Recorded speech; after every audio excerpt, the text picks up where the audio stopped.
Hey, hello. Welcome to Battle Map Brawl. This is the Wizard live support. Okay. So we're going to get started here. And this is the only talk show where you can actually join the live stream. Okay. So make sure to type Fireball if you want to actually join, be on air, right? Make sure to have some headphones, ask your question on the actual live stream. And what I mean by that is literally your face is going to be in that big spot. But for sure, if you're here right now, say hi. Hey, Alexander, how you doing this week? Thank you for joining me again. We're going to get started here in about 3 minutes. What I want to do here is just thank everyone who submitted their D&D horror stories last week. So I'm going to click on this one. I had a couple of number of responses, but thank you for Jaw Striker 19. Your story is awesome. Thank you, Wakeful 3282. Thank you for sharing so many stories. King Beast, you still owe me a story. A Retail Cashier 450. Thank you very much. That was super awesome. Hopefully, you guys saw that video that I posted out from your guys' story earlier. But today we're definitely going to be focusing on how to not be the problem in your D&D group. Okay. So avoid being the problem in your D&D group. So once we hit in 2 minutes, 6 p.m. Pacific, 9 p.m. Eastern, what I would love to do is start with some tips that I have for you guys. Go over some data. I want to take a quiz with you guys and see how problematic you guys are.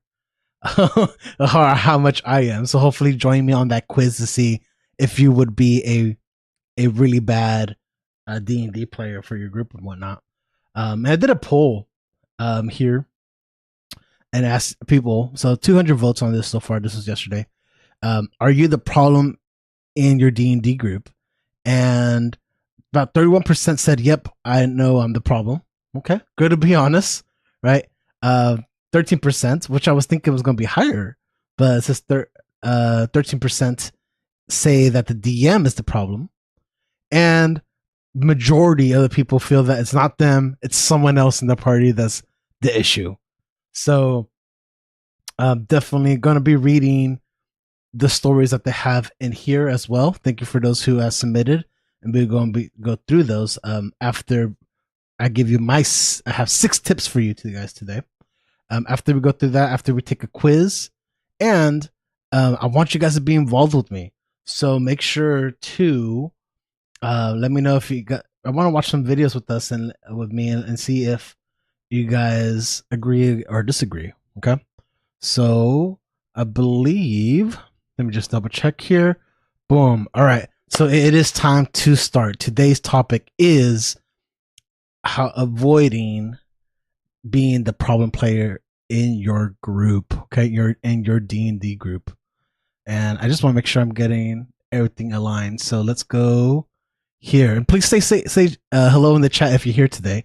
Hey, so I see you, Tarot Soul. Hey, can't watch the stream today. Oh no, because I'm busy. But just wanted to say that I'm still enjoying the series, and I have to watch the video later to figure out how problematic I'll be. Okay. Awesome, Taro. So hopefully you have a great day. I think you said that you're work, man.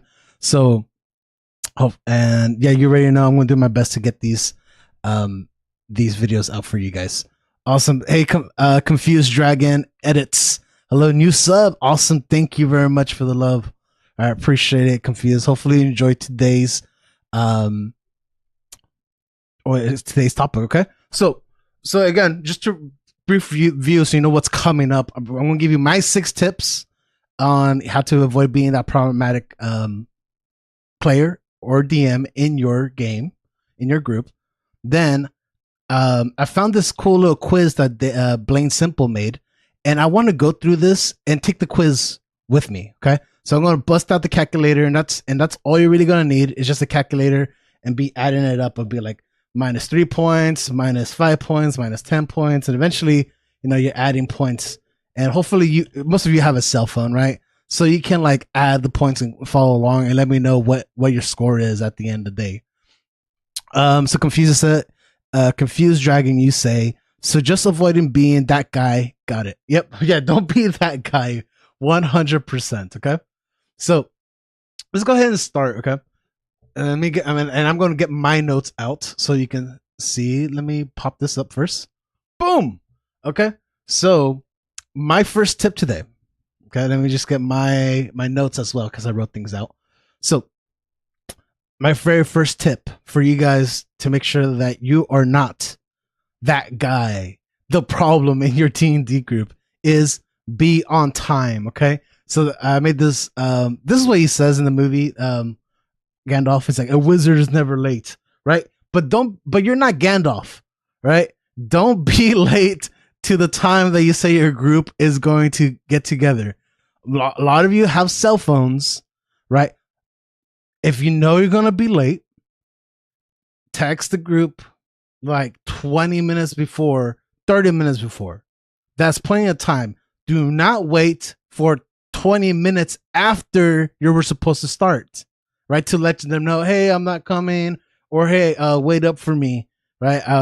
It's better to say something early on that, hey, I'm going to be 10 minutes late. Can you guys please wait for me? Cool. That's a lot better than like trying to go back and kind of tell you what was happening in the game. I like to describe it as watching an episode or a movie, like rewinding the movie. Like you're 20 minutes in and finally somebody, say your girlfriend comes in or a friend comes in like, hey, what's been happening? Like, well, now we got to kind of go back and pause the action, right? It's just not cool in general. So don't be Gandalf. You can't be Gandalf because there's only one. Okay. So don't be on time. Okay. That's the first one. Okay. The second one, my second tip that I have for you guys today, and please let me know in the chat if you're liking these tips, if these tips are great, if they're like poo poo, freaking let me know. Right. So the second tip that I have for you guys is know your character abilities and spells. And for the DM, that means prep, right? Make sure you're prepping before getting onto the game, right? Before you have your players over. And I did the meme right from Game of Thrones. Prepare yourself. Winter is coming, right? You should be taking the Ned Stark approach. That even though it took 8 seasons for winter to finally come, right? You should be prepared for that session, okay? And obviously I feel there's a few things and probably some other things I haven't thought about that are kind of exceptions. But in general, say, for example, you're playing a barbarian and you don't know how rage works, right? If you're new to the game, rage kind of like boosts you up in strength. You can do more damage. You can move, and it's a good ability, right, for a barbarian. But say that you forget how to use it. Well, that's not on. If you're a new player, there's some slack, right? For new players, there is slack, and hopefully you have a friendly environment. We're here to help you out. But if say you've been playing for over a year, it's not your first rodeo, and it's your first time playing barbarian though. Like there's different expectations, right? So it's good to be familiar with your abilities and spells, right? Know your spells. And the only two exceptions that can really come, well, I guess not even an exception here. Before I even get to the exception, the other thing that I wrote down here, I have some notes here for myself. I wrote down, avoid leveling up your character before the game. Okay. I'm guilty of it, doing it like once or twice, but I remember having a player who would do that every single time. There is no way that the new abilities that you just got and the spells that you just chose, like you're going to know them off the bat. It's better to decide that ahead of time so it goes smoother in game, and you're more likely to actually use it than forget it. Okay. Confused Dragon, you wrote something here, so I'm going to read that. A question about prep. what's the difference between prepping and just trying to make a direct counter to your players as a DM? Can you elaborate a little bit more on what you mean by direct counter? Like, describe a little bit of your situation, and if you want to come onto the chat again, let me know. Type. You can use the backstage link on pin to the top of the chat, or in the description, and that way we can kind of go back and forth a little bit, okay? And literally you would be here on this black spot over here, okay? So let me know if you want to do that. But I won't try to answer your question the very best I can based on what you wrote. So let me just go to the screen real quick. Boom. So the question was, what's the difference between prepping and just trying to make a direct counter to the players? So in prep, okay, cool, you expanded. Like how do you avoid just targeting a player with your enemy's abilities instead of just prepping? Okay, so it sounds like you're talking about a little bit more in combat orientated. So when I say prepping, I'm talking about just general, know what towns your players might go to, the NPCs who they might be interacting with, and what direction the story is going to go.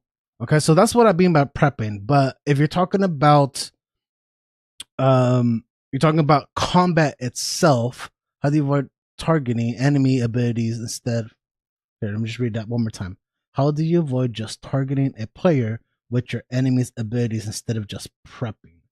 So maybe I'm not 100% understanding your question, but as far as avoiding targeting a player, right, with all your enemy's abilities, is sometimes you gotta judge if you want to go all out on that combat and make that difficult.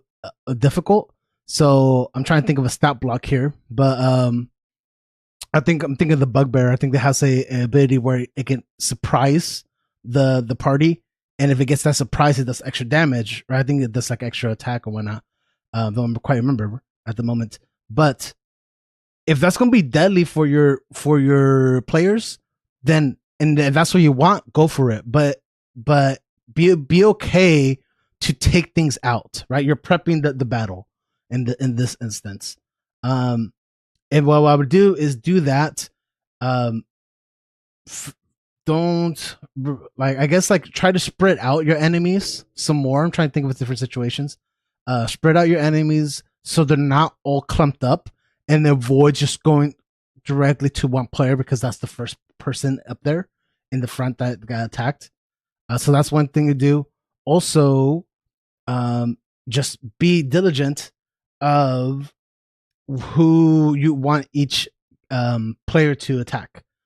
So, and the second thing I think that they can add to that is having a variety of enemies. So they can all be bugbears, but one has a club, one has a spear that they can throw, otherwise an archer, right? And maybe one has like some, like maybe it's an artificer type deal that has some magic, right? So you have a variety of enemies. That might make it a little bit harder on the prep side, but overall, okay. Let me know if I'm answering your question at all. Hopefully that is helpful for you. Okay.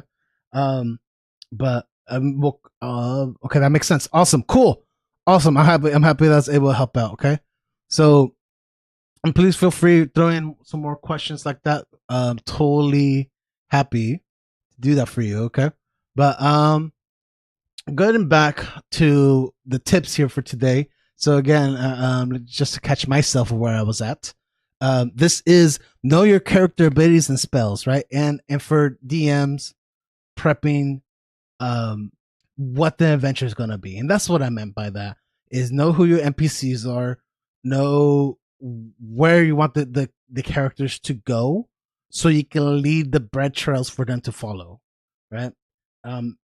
So it's not just like, oh, we want to go this way. If you give them something interesting to do, then they're going to most likely follow that. But I think the last thing before I answered your question, I was talking about leveling up before the game. Avoid that. It is not the best thing for you, because you're probably going to miss out on certain abilities that you just got, and it's not great for your party. because they're relying on you to, especially say that you're a cleric. Let's pick on the clerics, right? And they're looking for you to possibly heal. Maybe you're a life cleric, and if you aren't familiar with all the brand new spells or new ability, you aren't performing to the best of your abilities, so you're letting that party down. The only exception I could really thought of was more from a personal exception. I believe we were like level 9, level 10, and my paladin just died. Right, so I was playing a paladin like / fighter, and he died. And I was like, okay, well, the party needs some healing. I'm going to create a level 10 cleric for the party. And this was my first time playing cleric. I would say, even though like I felt like kind of experienced, it was hard for me to play a cleric for the very first time, starting at level 10 and trying to keep track of all the abilities and all the spells of what I could do. I managed, but there are certain exceptions, right? Being a new player, let's help you out. Playing a class for the first time, definitely, right? But there is a level of expectation still for you to do your part, because hopefully everyone else in your party is doing the same thing. Okay. So, yeah, let's keep going. Okay. So the third tip I have for you guys on how to avoid being that problem player in your group, I just call this as, it's not all about you. Okay. Don't hog the light. All right. That's the title for this section. And and I really like this little meme. It's like, it's all about me, change my mind. I get it that you want to play D&D and you want to do cool stuff and you want to go straight after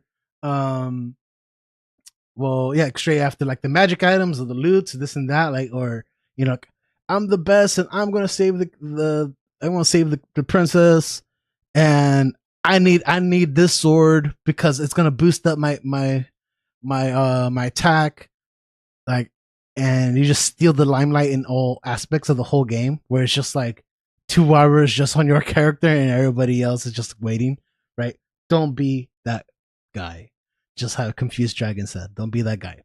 So what I recommend is get others involved. And one of the easiest ways to do that is just go, hey, character name, right? Your buddy in the game. Like, have you looked over there for a trapdoor? Have you like, just get them involved. To get others involved with you. Hey, can you help me out with this? With setting up the tent, right? If you're really role playing extensively, maybe setting up camp. You want to interact with others, or just be like above table level. Talk to maybe the bard or somebody like a warlock with a lot of charisma. Hey, you think you can help me get a discount on with this sword from the vendor? Cool, above table level or however you want to do it. Now you're getting other players involved, right? And then, so we talked about just being, hey, character name and something with them. Talked about if they're proficient with a certain skill. So an example I gave earlier to someone was maybe they have animal handling as a proficiency. Ask them, hey, can you train that dog? Right? Just get them involved in one way or another. Hopefully it helps the party. But one thing to do though is, I was talking, and we'll go over the story a little bit later, but there was somebody who was saying, hey, I got a lot of shy players and I feel like I'm hogging up the limelight. And what I recommend for those who feel like they're really talkative and maybe somebody else in the party is not, go ahead and create a background story with like the most shy person in your group, with the less vocal person in your group. And you guys can be twins, or you met. I remember me and Steven and my buddy. He's not shy at all, but we just say, hey, we met in prison, and just create some sort of story. It's going to allow you to be more interactive during role playing, essentially. So do that with those shy people, those less vocal players, because that's going to raise the activity of the whole group, right? But that's general number 3. Okay, let me know how I'm doing here, guys. But my tip number 4 here is and this is a little bit more player orientated than towards the DM, right? Oh, and I guess before we even go to number 4, right? On the DM side, right? It's not all about your own rules, right? It's not about the things that you want to do. It's about making sure that the players are having fun as well. So hopefully you guys discussed on a rule 0 session, session 0. And we'll talk about that in a little bit, but really keep in mind what the other players want. Okay. But going to tip number 4, again, more player orientated than DM, is don't always make rash decisions. Consider what your group wants to do in game. Okay. So I made this meme here. Is wait to see if it's safe. No, I don't think I will. Right. Hopefully you guys can relate that you might have some like Leroy Jenkins in your team that just like sees something that they want, and regardless of what is going on in game, they're gonna go for that. Okay. Confused Dragon, you said, oh god, I had that guy related to number 4 at least a bit. Yes. so what I want to say here is that's the biggest thing, is really consider what your teammates, I want to say teammates, right? Because it's your friends. Most likely you're playing with friends. If you're not playing with friends, then you want to be even more respectful and be thinking about the ground rules, right? But if you're all focused on trying to save the king, right? And you decide to go to the king's vault and steal the jewel that's going to destroy the kingdom, because it's a jewel that just destroys the kingdom if anybody touches it, then you're like messing with everybody else in your group, right? Especially if that's what your DM is leading the breadcrumbs towards, right? The DM is telling you, hey, like, we got to make sure that this jewel is really safe. Don't be touching it. Like, your guys are going to be handsomely rewarded. And you just got that guy, but I need this jewel for myself. Okay. All right. So definitely don't just go after your things. Be considering of what is happening in the game and what your plans want. And let me read this real quick here from you, Confused Dragon. It was the first time I ever played D&D, and our dragonborn monk decided to piss off a ghost woman by burning her house down, and she possessed the fire and turned to a 6-foot fire elemental. Yikes. Yeah, that would be scary. First of, ghosts are, generally a little tougher. It depends on what level you guys were at, but yeah, you mess around and find out, right? Mess around and find out is a lot what a lot of DMs do, to kind of control the situation when things get out of line. Yes. So I made another note here. I should expand on it. I put metagaming. So one thing, I guess I'm trying to relate, like, why did I write that again?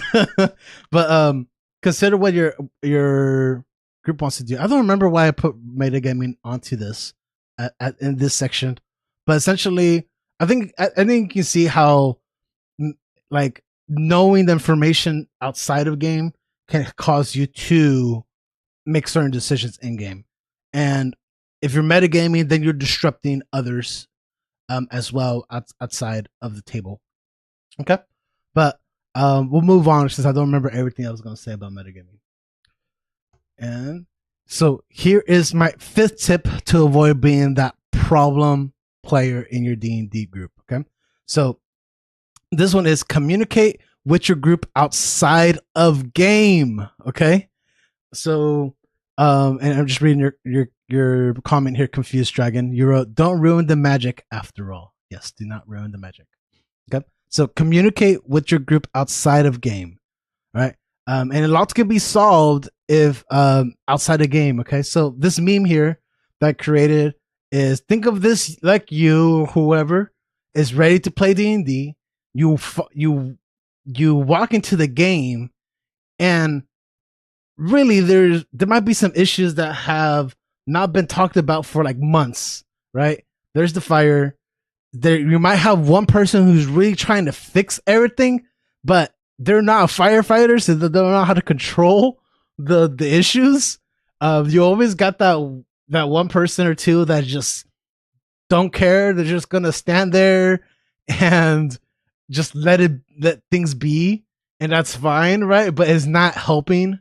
And then I put here player that everyone hates, because sometimes there's some like a friend of yours or somebody in the group that's just like dang, why do we have to play with this person? Or just somebody who's like always just being a bad player, being that guy. If you've never seen Community, essentially this guy Trevor, I believe his character name, walks in and just this crazy mess. He's like, hey, I got pizza, guys, and there's a big old fire and the guy over here on the floor is shot. Like what in the world just happened? So that's what it reminded me of. So talking about communicate with your group outside of game. This is what I wrote down. If you have a problem with something, talk to the person about it. Okay, that's the first thing you can do. Is like maybe something pops up and they don't like. If there's something that you don't like that's happening in the group, talk to that person first. Or the other option, if you're uncomfortable with those one-on-one interactions, get groups' opinions first on it first, and before speaking with the person. And I can give you two personal, maybe not two personal examples, but I can get you a one where it was more on the groups. Like I wanted to get more of a group opinion because I was a little confused what was happening. So I was a player, and everything was so cool, but I felt like the DM kind of like lashed out at me. Like he got kind of mad. So I was like, after the game session, so like this like hour or two later, talked with one of the players. Like, hey, do you feel like the DM was, mad at me? Like this was the situation. I said this, and it just seemed like a little more aggressive. Did I do anything wrong? Was I metagaming in any way? Or whatever it was. Said no. Asked a couple of other people. Eventually went to. It was just over text. The DM, hey, I noticed that this happened.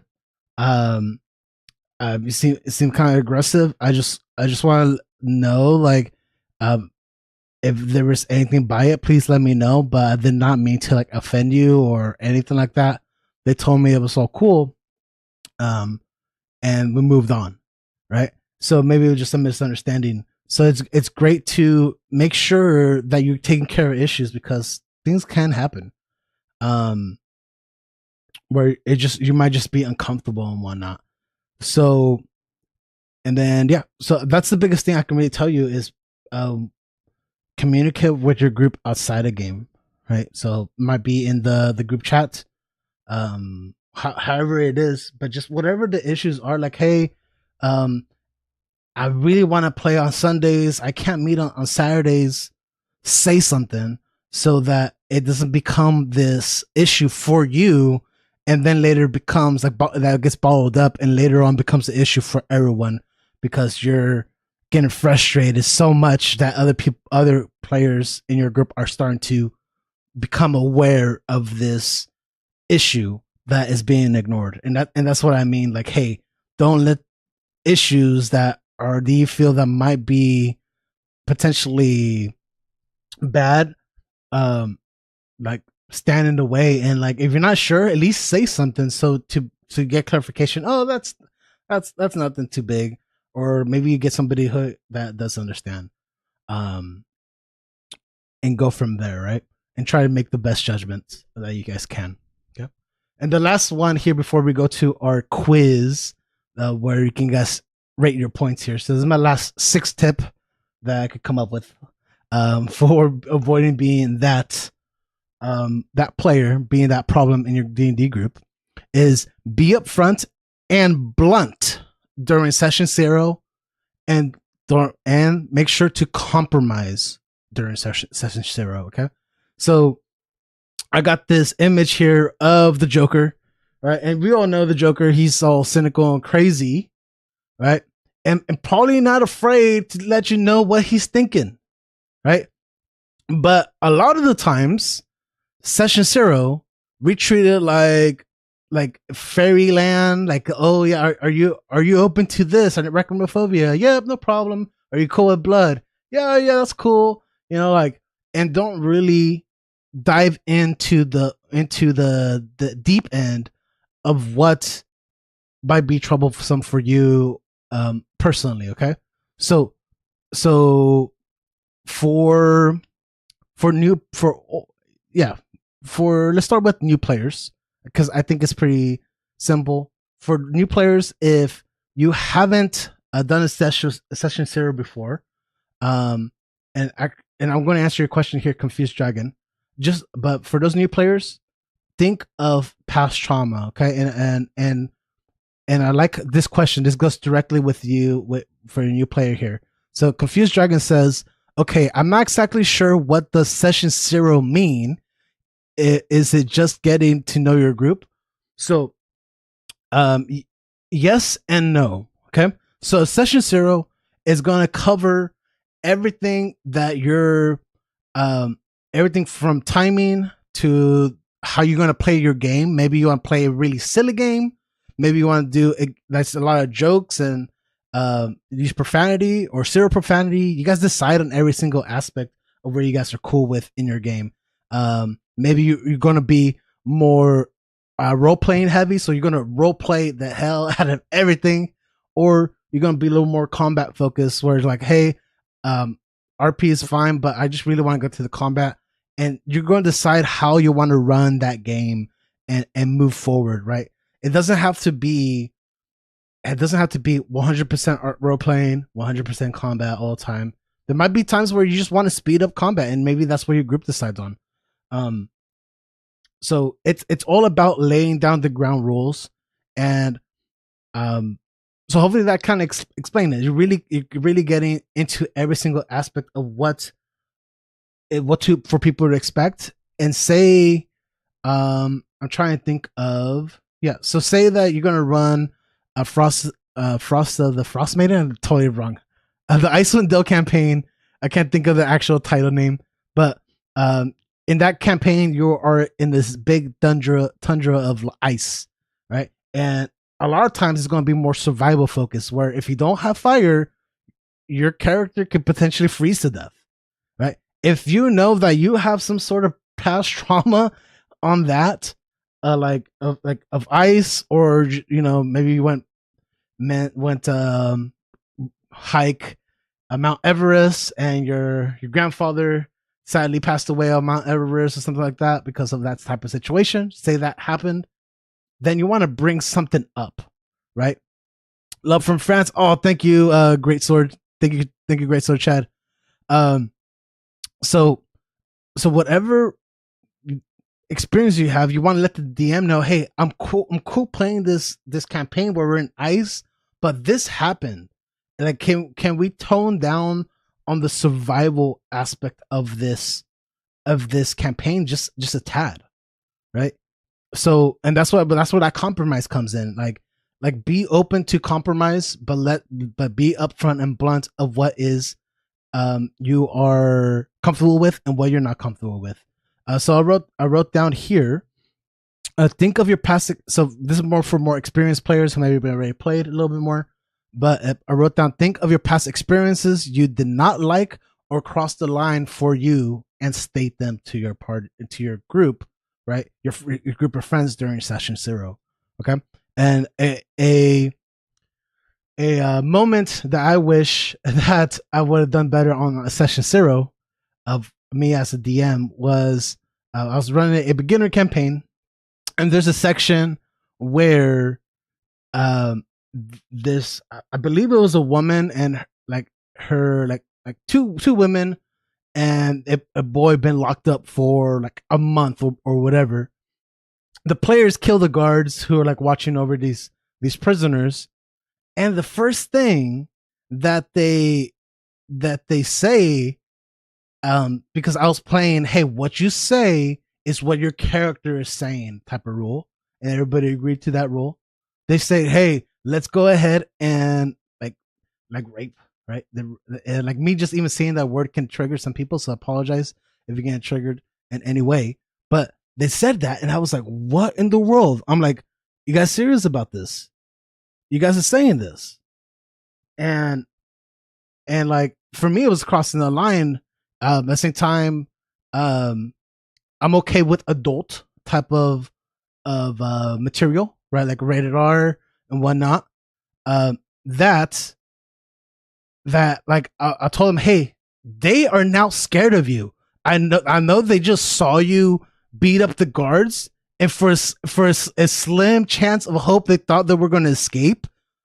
That hope is gone now, right? And there was a female in the group, had to kind of just be like, no, sorry to break that all up, right? But that was something that I wish as a DM. It was my first time DMing, so but now like I know, like, hey, please be careful of what you say during game, and you might be comfortable with that, but somebody else not. Like, this is not allowed at my table, right? Everyone cool with that, right? And if somebody wants to play a more mature game and everyone's on board with that, then okay, let's go ahead and do that, right? But if people want to play a more relaxed game, go ahead and relax, okay? So so those were my just to end it on that note. Hopefully not a bad note or anything like that, but hopefully that makes sense, right? Be upfront and blunt about session zero whenever you guys have that before your first game, and be ready to compromise with everyone that is involved with that game, and really hopefully find that middle ground of what everyone find that middle ground so everyone has a great experience. Okay, so just real quick review. I like doing quick little reviews, and we'll move forward from this, and we'll take this quiz here from D&D Simple, and that's really funny. It's called Are You a Bad Player? Okay, so we'll go through this together. You can bust out a calculator and join. Okay, and I'll be doing this live, so you can see what I get, because I haven't done it yet. But just to go over this, so my first tip again was be on time, right? You got a cell phone. If you know you're gonna be late, like most times like an hour or 2, 3, 4, 5 hours ahead of time. Don't wait until it's already time, like the actual play time, to say something. Like, that's messed up. Even from a DM side, right? Like, maybe you're gonna be late and players are there waiting for you. The game's supposed to start at 4. Players waiting for you. Don't show up until like 5. Say something so they're not there early, right? Or maybe they're they gotta close up shop early that day, because people are coming over to visit that day. Okay, so that's number 1. Be on time. 2, know your character's abilities and spells, right? That otherwise you're letting that group down. And as DM, make sure that you're doing your prep. Right? 3, it's not all about you, right? Don't hog the light in game, right? So I know you want to upgrade your sword to that nice +3 with that new dragon ruby that you just found, but make sure that you try to involve others as much as you can throughout the game. Number 4, a little more player orientated. It just don't always be rash, make rash decisions. Like, don't be Jenkins, right? Like Leroy Jenkins, right? Don't just dive in to whatever. Be considerate of what's happening in the actual story of your game, and really weigh out that option. Is this gonna be a moment where my character is gonna be fine, it's gonna work out, or am I doing this way too often that now I'm interrupting the flow of the game?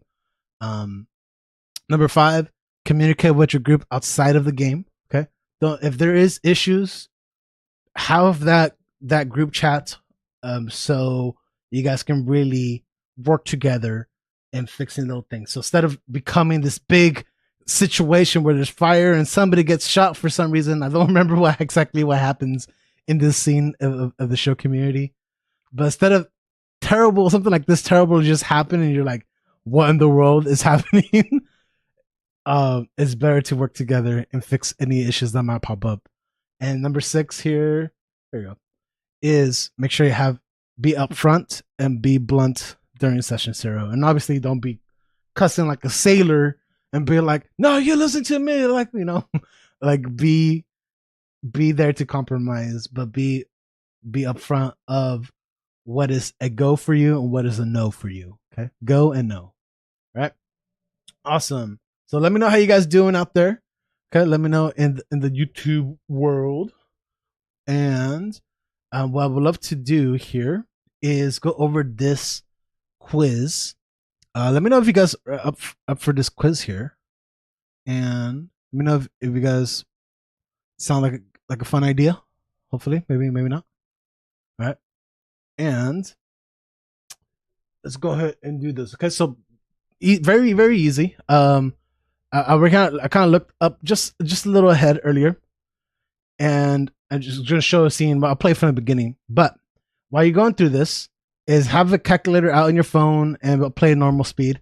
But it will say there's gonna be red flags. I'll let him explain it. But each single thing that he describes is either going to add to your score or it's going to be negative to your overall score. Okay, it's going to start with red flags and then towards the end there's like green flags. Okay, so just know that your score is going to be pretty bad at first, but it'll average out.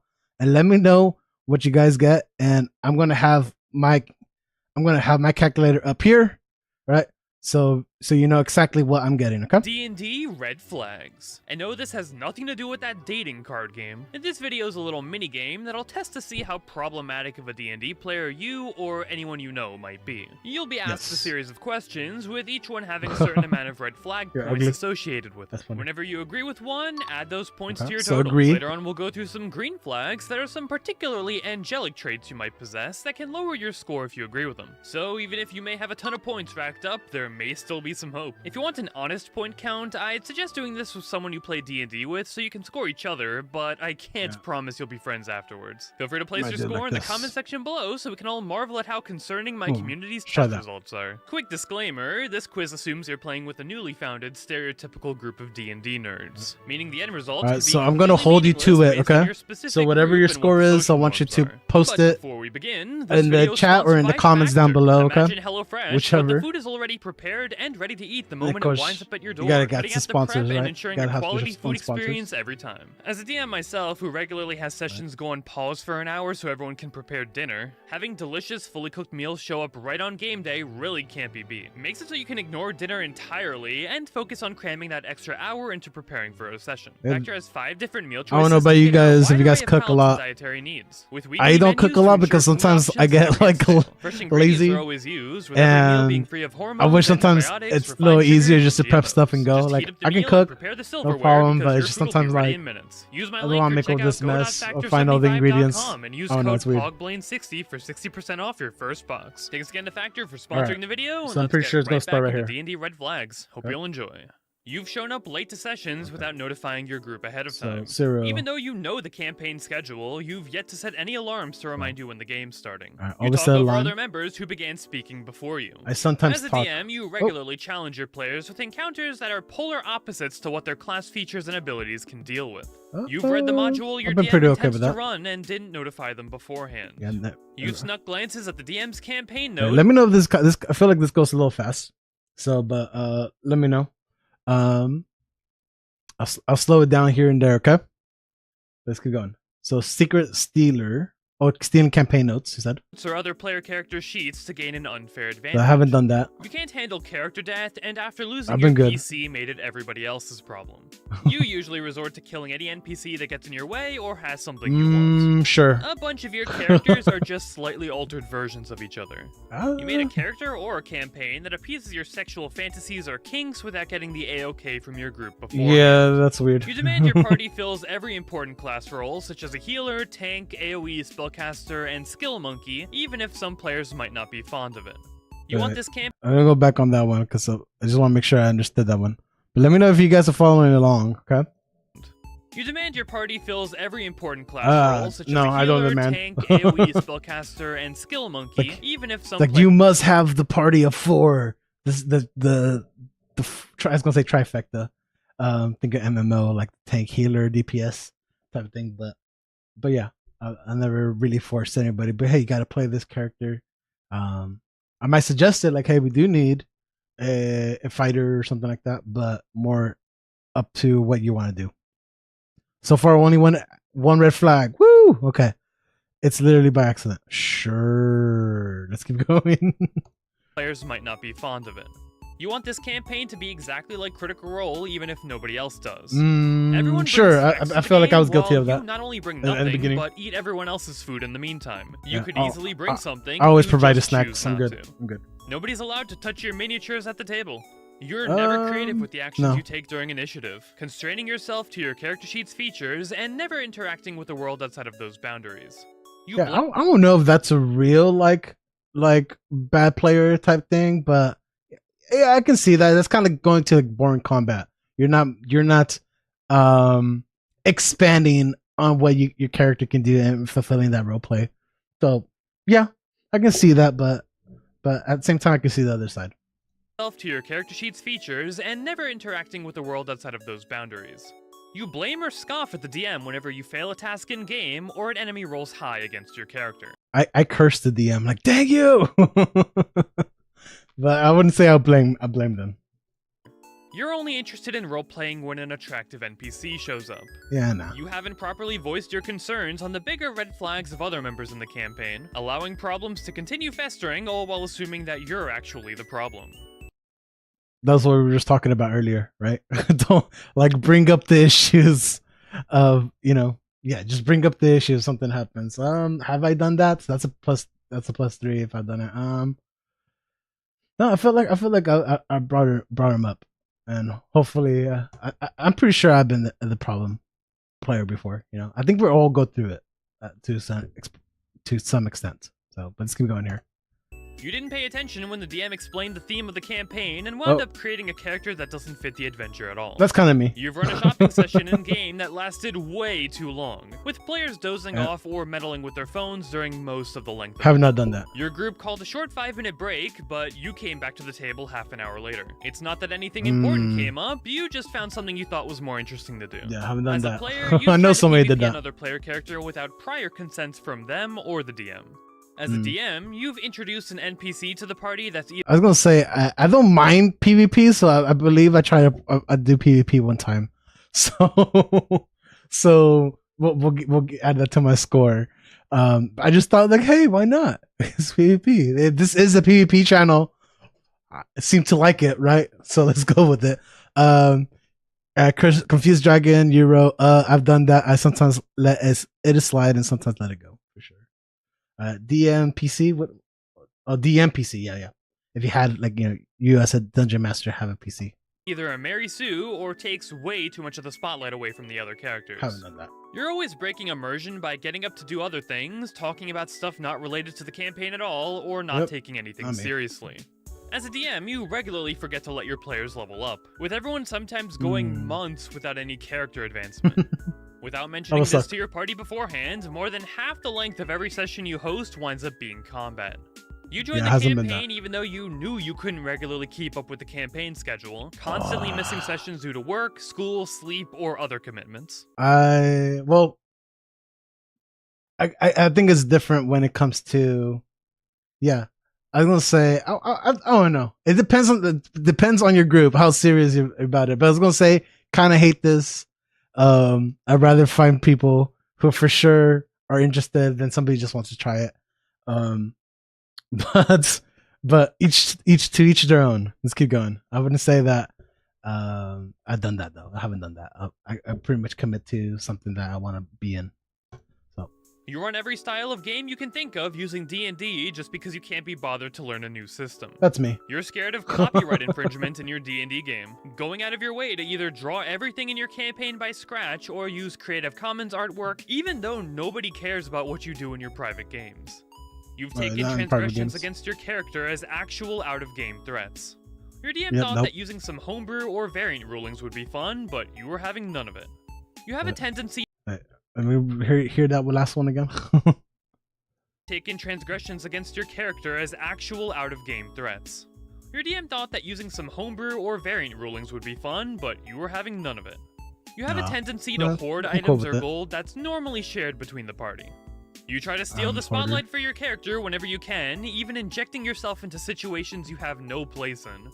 A bunch of your characters in I feel like I have sometimes hogged the limelight. The mean to promise did not mean to, but maybe it happened. Maybe it happened. NPCs are just copies of other characters from popular media, which winds up hurting the party's immersion because they know exactly who your character's supposed to be and all of their backstory. Yeah, I can see that being kind of problematic, you do this when the but campaign's already started and with everyone not super expecting the horrible. characters in the campaign to be original. You get offended when the casters in the party don't prioritize you with their support abilities. Yeah, I must heal me Your first. characters are edgy loners that refuse to cooperate with the rest of the party and never reveal information about I themselves. think that was like my first character. The way you roleplay makes it very difficult for others to tell if you're talking in character or not. What if you can't help it? I'll give myself a 1 for that. I don't even know. Just for the fun of it. Let's give myself For a 1. veteran of You wrote something here. A confused dragon. I know someone who did that. The dragonborn monk died and got reincarnated into a high elf and left. an older or newer edition that refuses to believe players of the other editions know what a fun game of D&D looks like. You're a DM that constantly brags about how strong their big, bad, powerful monsters are, flexing on the party about how dead they'll all be once the fight begins. You let your emotions toxic about things happening energy. in real life bleed into the campaign instead of just calling it off for the week. Yeah, You don't roleplay at all in this fantasy role-playing game. Oh man. You run a lot of combats in your campaign that are just wild encounters that slow down the game and have nothing to do with the story. You can't help but always pointlessly meddle with your phone during sessions. I know plenty of people who You've do been that. appalled by a player who brought a child character into the game even if it fits with the story and the player isn't trying to be a creep.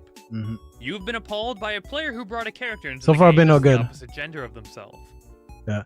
So not a lot of people know this, but actually, I'm a male, right? But I actually played as a transgender character. If you guys want to know that, which character it was, it's on the channel.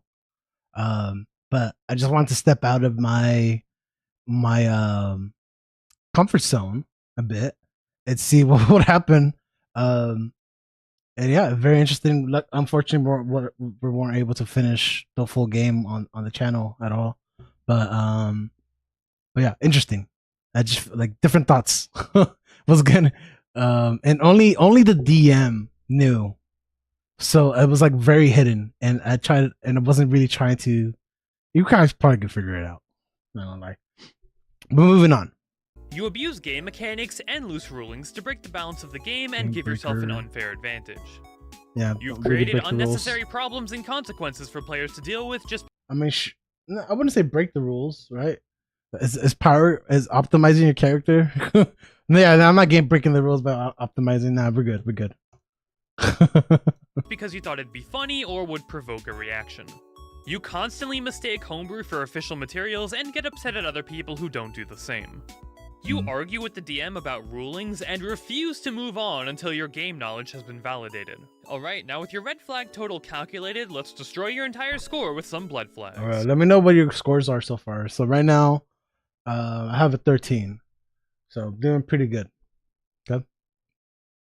Let me know where your scores are at right now. These are just like red flags, but they're worth a ton more. Do in the points. chat If you're or involved for any of these, in the comments. Get some help. You harassed, stalked, or assaulted someone in your group. Nope. You've stolen from or secretly searched through another member's personal That's belongings. messed up. You've threatened other players by saying you'll commit not alive anymore or used mental health issues as leverage to get what you want. Don't do you that. desperately want a player to fall in love with you both in game and in real life, and will go no, as far as ruining don't do the that, entire please. campaign to make it happen. You've killed someone's character because you were upset with something the player did that had nothing to do with D&D. You being racist or discriminatory all had a part to play in ruining the group dynamic. Just like when families come together for Thanksgiving, you were the first to bring up controversial political statements and began an intense argument. haven't done that. All right, and now that all the We're like, people are like, Obama sucks.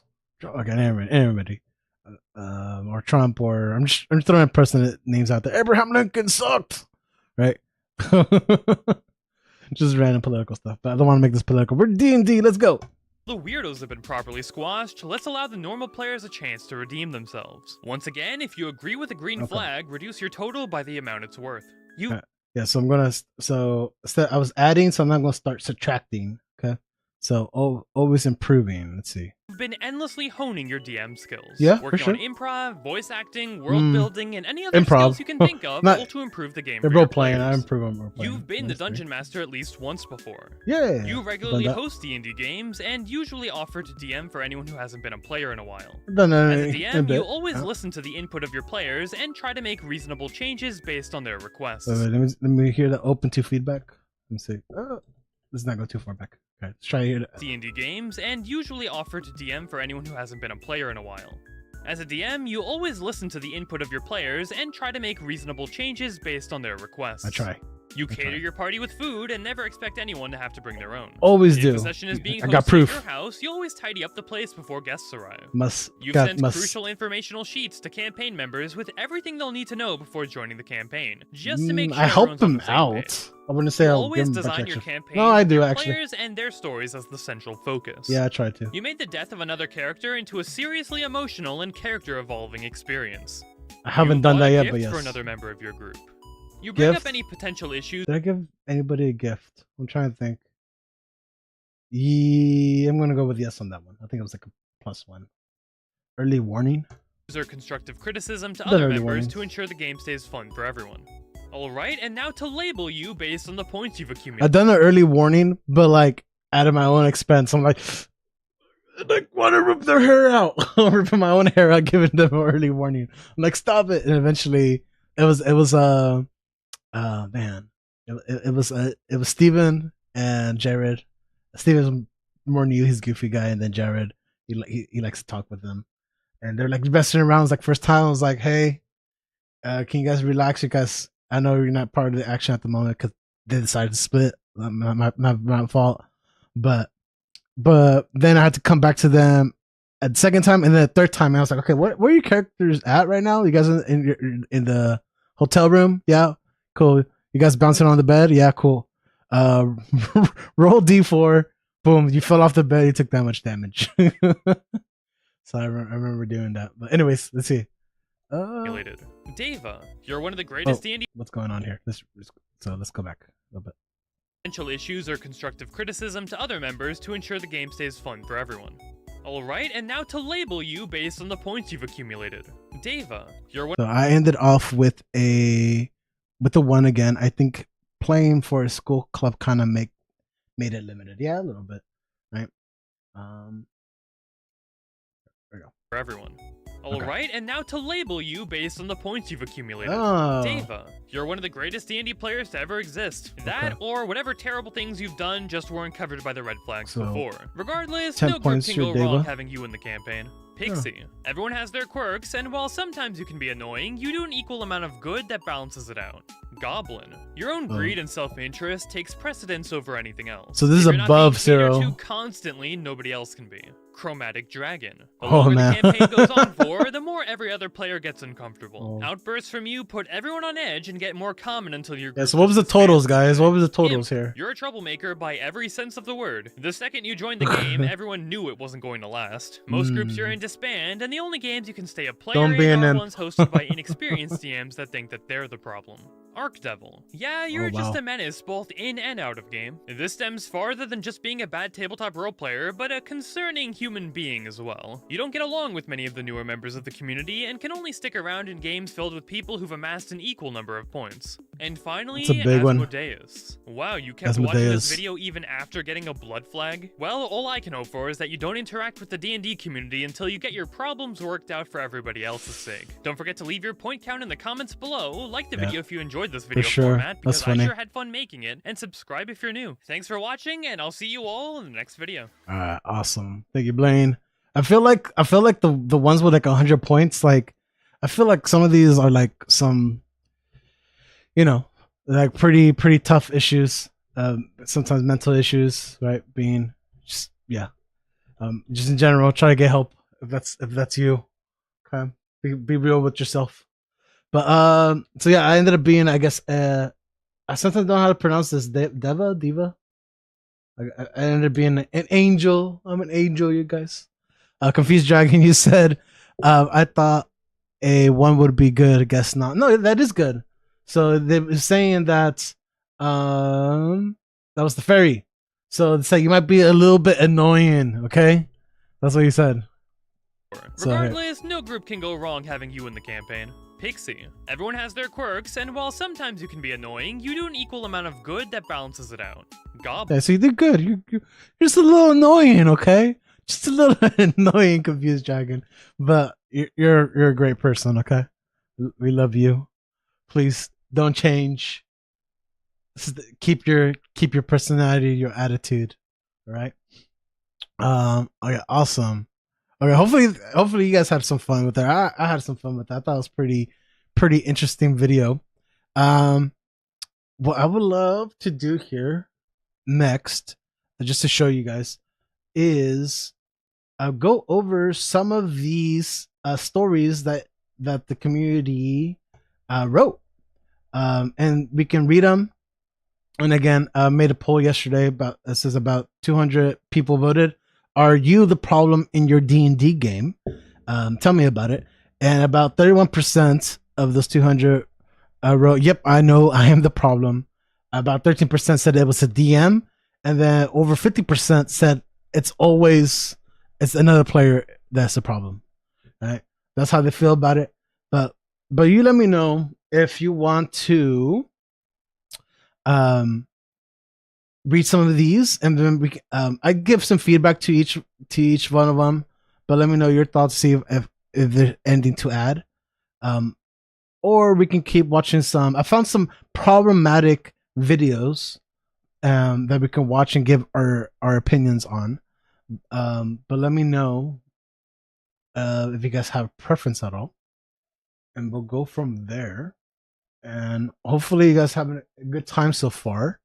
And I'm actually planning on being on stream a lot longer than usual, right? So hopefully you guys are cool with that. But yes, okay. So I just wanted to double check something on my side. We're looking good. All right. So I think it might be cool to start with one of these. I said I think this was a really short one while I'm waiting to hear back from you guys. Oh, I just got on Backstage. Oh, sweet. Okay. Thank you for letting me know. Let me switch over here. Let's see.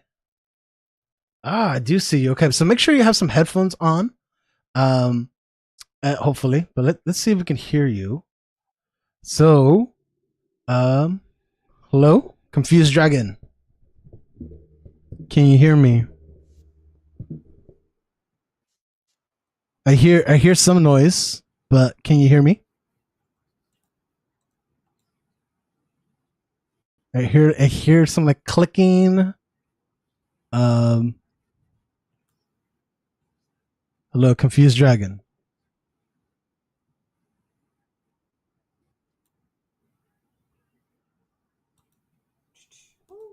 There we go. Now I'm starting to hear something.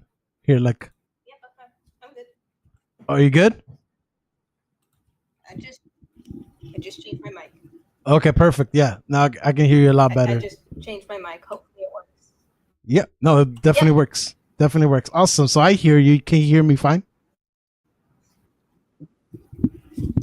Yeah, hold on. Yeah, sure, no problem.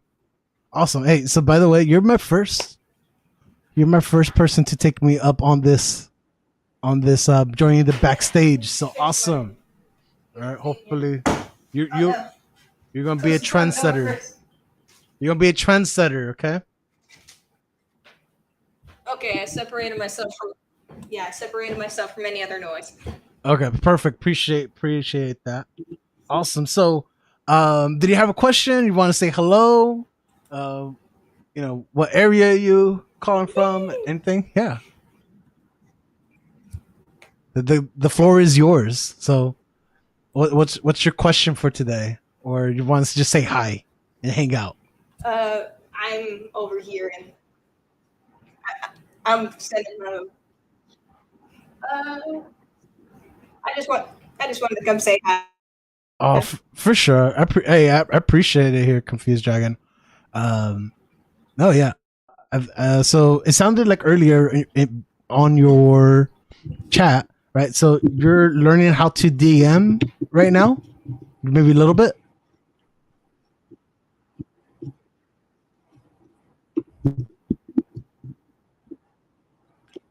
Yeah, yeah, I'm gonna eventually be like the senior of my school's D&D club. Mm-hmm.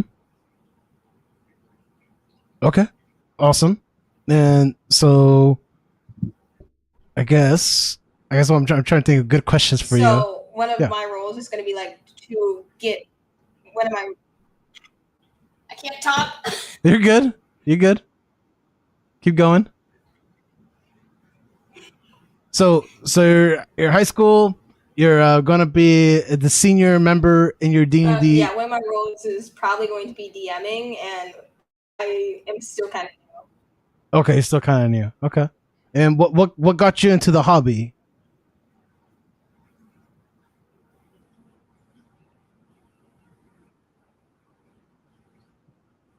What got you into D&D? I got into the hobby because I was invited by one of my dad's teacher friends, so I decided to come hang out. Okay. Awesome. Okay, and then what was like your first character and whatnot? And I really enjoyed it. I played a.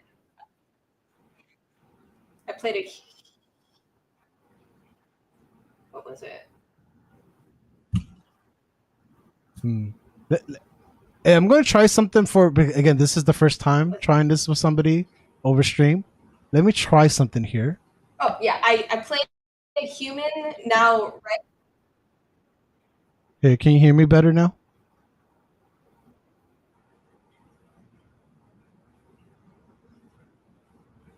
Yeah, I played human who got. Yeah. Okay. I'm just trying to be a little more on the live side of things so we can have a better conversation. Seems like there was a gap, right? There was lag between conversation. So does this sound better, or was it better before as far as sound goes?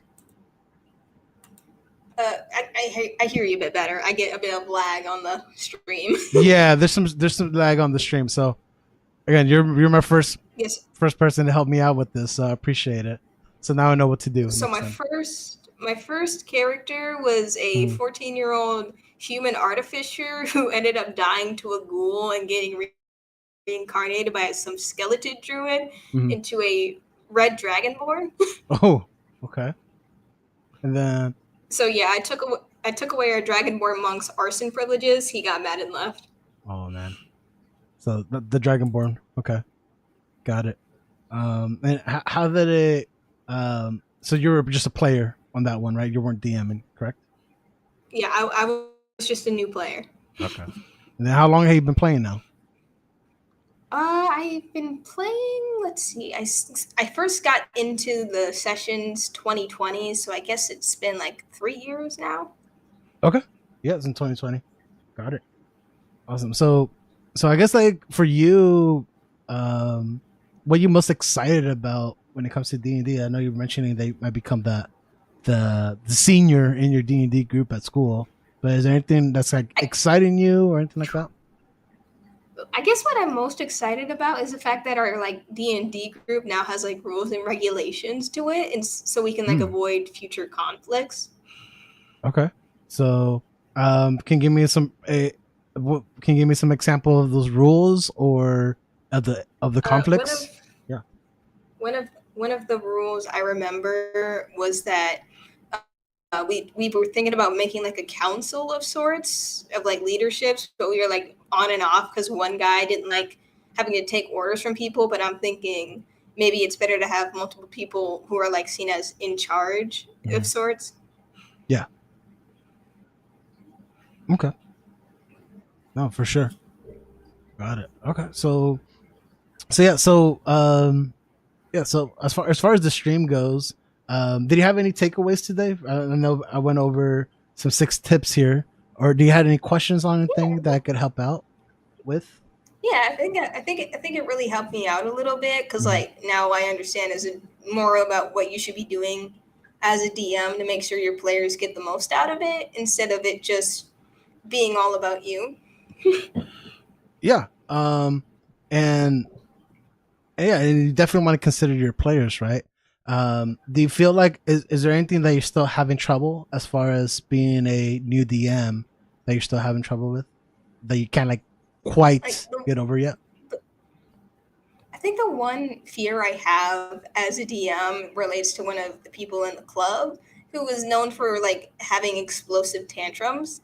And I oftentimes get a bit nervous in confrontation. So, what would I do if I feel like a player is being unreasonable?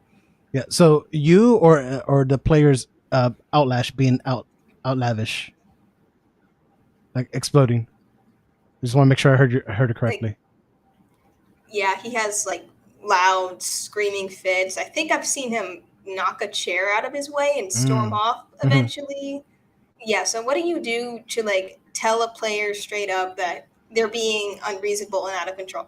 Right. So I know you said that you play at a at a school. So I'm assuming do you have like a teacher mentor that's there in the room with you guys? Yeah, he's usually there to substitute DMs if one of us can't make it. Okay. So in that situation, right? Because you just want to make sure that you're being safe for your own safety, right? Not that the guy is dangerous in any way. Maybe that's just how he expresses his stuff. But definitely, yeah, he hasn't physically hurt anyone. It's just that he's pretty loud when he's upset. Okay. Yeah. So so that's it sounds like that's his way of venting, right? And I'm no psychologist, right? So it's not like I can't say like that. But if he's being like that after the game and just like that's just how it feels, that's just how it feels, right? But in game, right? So what you want to do is use. I feel like in high school, or kids, just students in general, even when I used to teach elementary and high school as well, students don't use the teachers enough, the substitute teachers enough. So first, again, how I was saying earlier, communicate with the other party, see how they're doing. Hey, let's call this student Jacob. I'm not sure if that's the kid who that's their name or not, but say Jacob. We'll just use Jacob. So you say that they're outbursting, and so talk to other players. Hey, I know today Jacob outbursts and he threw the chair. Kind of freaked me out. Did that freak you out at all? And try to. I remember some recent times he did it. Sometimes I just got quiet and clammed up. Other times I had to get stern and tell him that if he was going to throw a tantrum, we weren't going to continue this. Yeah. So that's one way to, and that was the first thing I thought about, right? Being just confrontational and stopping it in that moment. So that is definitely something you want to do. Yes, but it's not going to be the solver of things. It can be, just depends. But that's one way to go about it. So I think that's fine. The other method is definitely mention something to them in game, but also get the reaction of what's happening for the other players involved, right? That's the thing. That's the biggest thing is how is everybody else feeling about that as well. And once you kind of get a good feel of everyone, how they're feeling, then you can definitely leverage that teacher.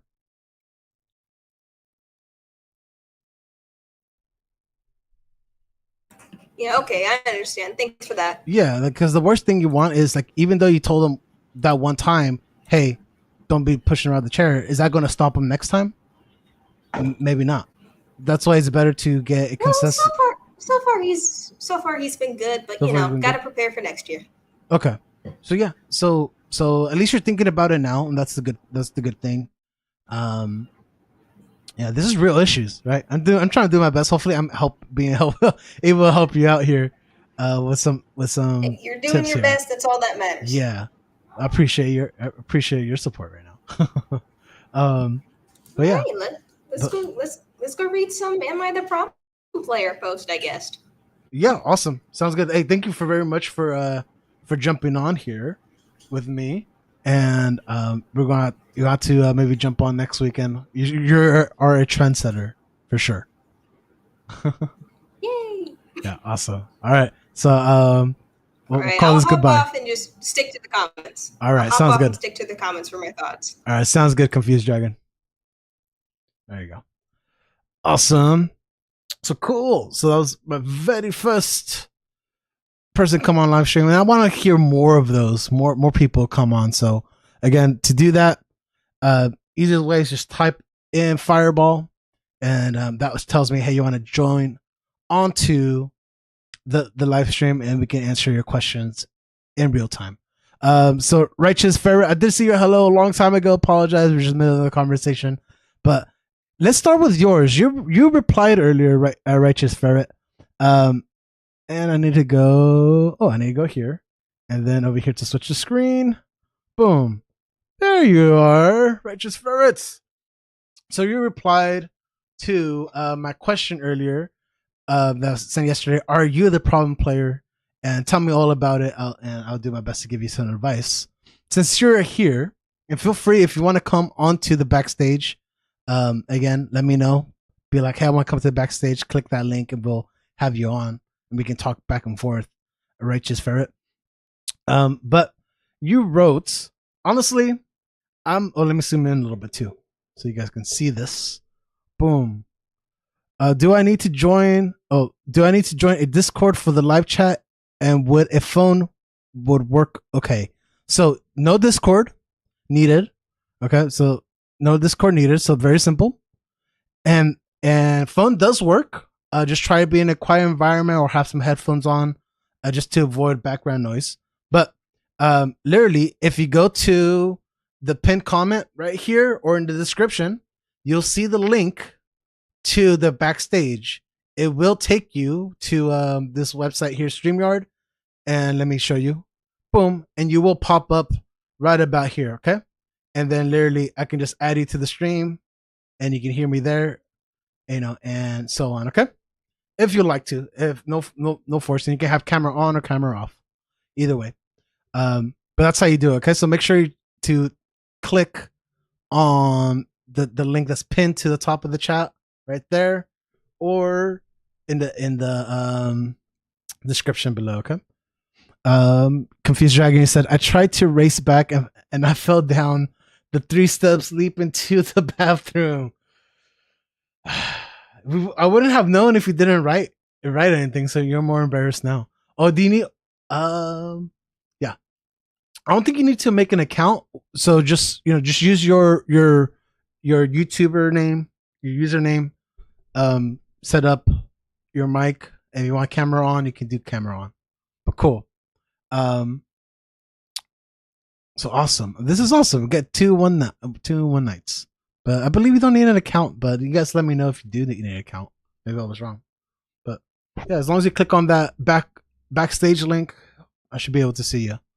But in the meantime, Righteous, I'll keep an eye on that. We're gonna read what you wrote yesterday.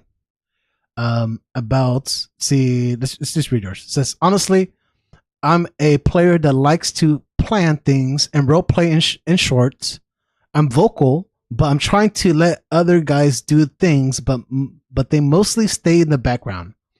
I want to give the limelight, but nobody seems to take it, and am I just too vocal, not doing enough, or are they just not interested in that stuff? I just can't shake the feeling that I'm stealing the show and I am the problem player, right? So I did reply to your, I'm just checking here, I don't see you yet, but I did comment back. I asked you to add some more information. So I asked you, do you take influences from other D&D content? Do you get mad when things don't go according to plan? Why am I saying that? Did I write that first? Okay. Oh, I think that was just some general stuff. But what I was trying to get to is to answer a bit of your question, okay, because you were talking about, I'm being too vocal in the group. I feel like I'm not letting other people have their own time. Am I the problem here? I told you that the biggest thing is not everyone has the same idea of what it means to role play. So everybody has a different idea of what's acceptable role play, especially depending on how long they've been playing. And the other aspect of that is the combination of I call it acting experience, right? When you're role playing your character, you're kind of acting. So some people can act really well, other people can't, and that's okay. So you got to be okay with it. But at the end of the day, I wrote back 3 things. One was easiest thing to get others involved, and we talked about this earlier. Is ask the other people a question in game. So be a PC character name. Have you checked the walls for any secret doors? Oh no, I haven't, Righteous Ferret. Thank you for letting me know. Let me go check that. Now they're talking a little bit more with you, and you can follow up with them and be like, hey, so was there a secret door? No, there wasn't, but I found this cool magic item. Awesome, right? So you're getting them a little bit more involved. Cool. You're in. Yes, I see you. Okay. So if you can hear me right now, what I'm going to do is go ahead and mute me on YouTube, Righteous Ferret, and so that way you can hear me better on the StreamYard. Okay. So adding you here. Boom. And that looks nicer like that. Cool. Righteous Ferrets, can you hear me? Testing. Is this working? Yeah, that's working. Perfect. Awesome, man. So how you doing today? Sweet. Doing quite well, man. Appreciate that. Yeah. Appreciate the Okay, yeah. Awesome. And so where are you calling from? Are you in the US? Are you I heard somebody from France earlier. No, I'm from Detroit. Detroit. Okay, gotcha. Cool. All right, well, awesome, man. So I was just reading a little bit of your of what you wrote yesterday, right? Because you're talking about if you were potentially the problem player, where you felt like you were taking too much of the limelight by talking back and forth. You were talking a lot. Anything you want to add to that or anything like that?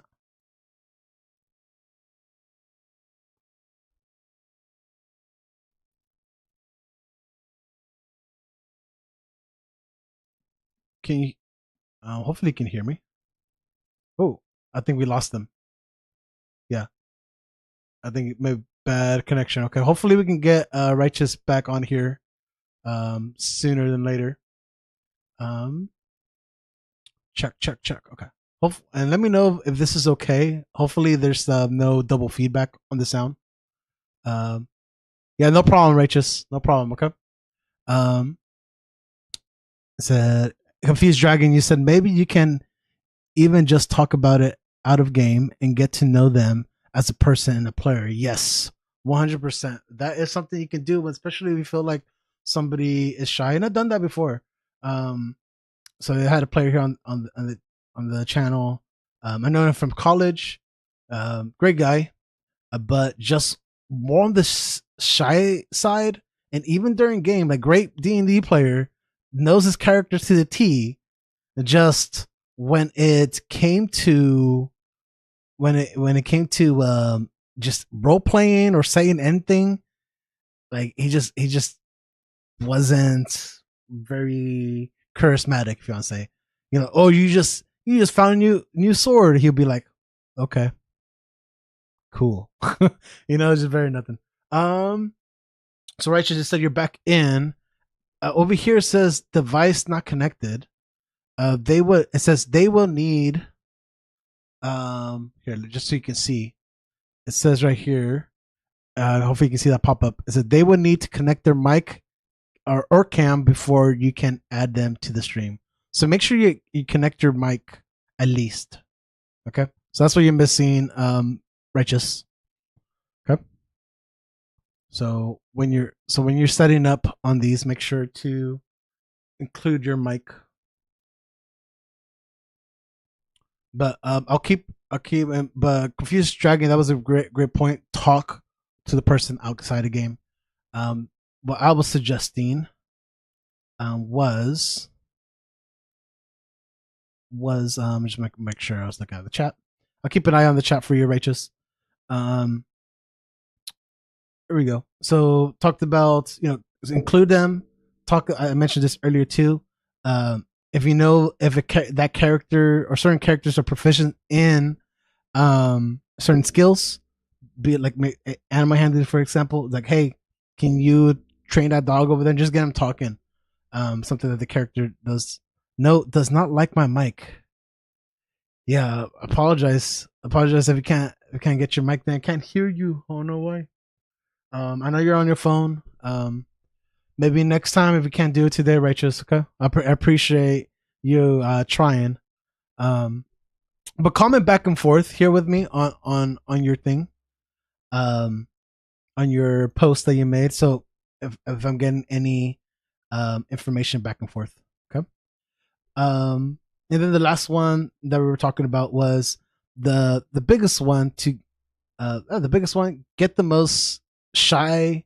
This is what I like doing. Get the most shy person in your group or less vocal party member in your group and create a background story with them and how you guys met. And I did that with the shy player, and all of a sudden we were having these other interactions that weren't there before. Was it like a massive improvement? No, but was it one step forward? Yes. So I think the other thing is, did you say you were a DM on this? I don't quite remember. I don't think you said you were a DM. And yes, RP, I feel you. As soon as my headphones were my mic, I had to manually change it. Yep. Yes. I think you confused Dragon. But you wrote here at the end, thanks, honestly, I kind of enjoy when the plans don't work for some reason. That's when the other players really get involved. I remember one time we were facing fire giants and trying to play keep away from an artifact that we ourselves just stole from a convoy, and we were putting up a fight, but it was going to be close into one of the other player mind controlled one of the giants and had them take the fake artifact we made and tell the other to retreat. Retreat. We got it. That was definitely a highlight of the campaign. As for influence from other sources, mostly books, movies, and it's been a bit slower despite the other type of games with lots of planning for 2 to 3 sessions than 1 to 2 sessions of intense combat overall. It's been a good, and the question idea is definitely something I am going to try, but I feel like sometimes people are at the game just for the combat half and just the spite through the half. Yeah. And sometimes, and that kind of comes back to this last part right here. Really comes back to that my last tip that I gave is being blunt about in session 0. What type of gameplay do you enjoy? And I'm not sure. Let me know if not forever DM forever. Oh, wait. Not a DM, former forever DM. Okay, so you DM, just not forever DM. Okay, so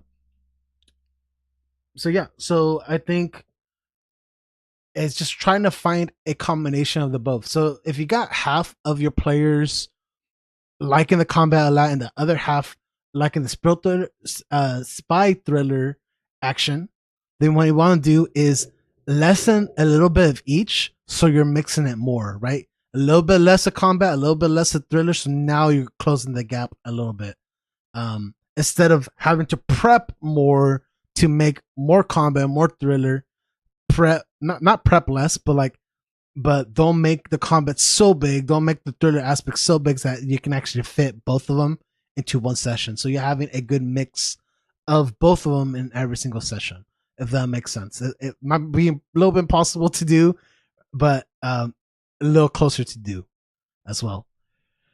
Okay, now player. Used to DM, now player. Okay, got it. So yeah, and if you're not DMing right now for your game, then have someone talk to the DM and be like, hey, this is what I'm noticing. But make sure you talk to your other players first that they all agree like with you, like, hey, let's call them Steve and John and Savannah. Like, hey, I see that Steve, you like combat, and Savannah, you also like combat, and then Jared, you like the spy thriller. Like, can we agree on that? Yeah. Okay. Is it possible that we talk to the DM and see if we can get a little bit of more together in one session? Yeah, let's try. Cool. And just see what happens. See if it's possible. But don't push your DMs, right? Never push your DMs because they're doing their best, and hopefully they do well. Yeah, feel free to add to anything to that, Righteous. Hopefully, I covered that well for you. In general for you. Okay. Let's go with here, and I'm just checking now. Like, are you there? Nope, you're not there yet.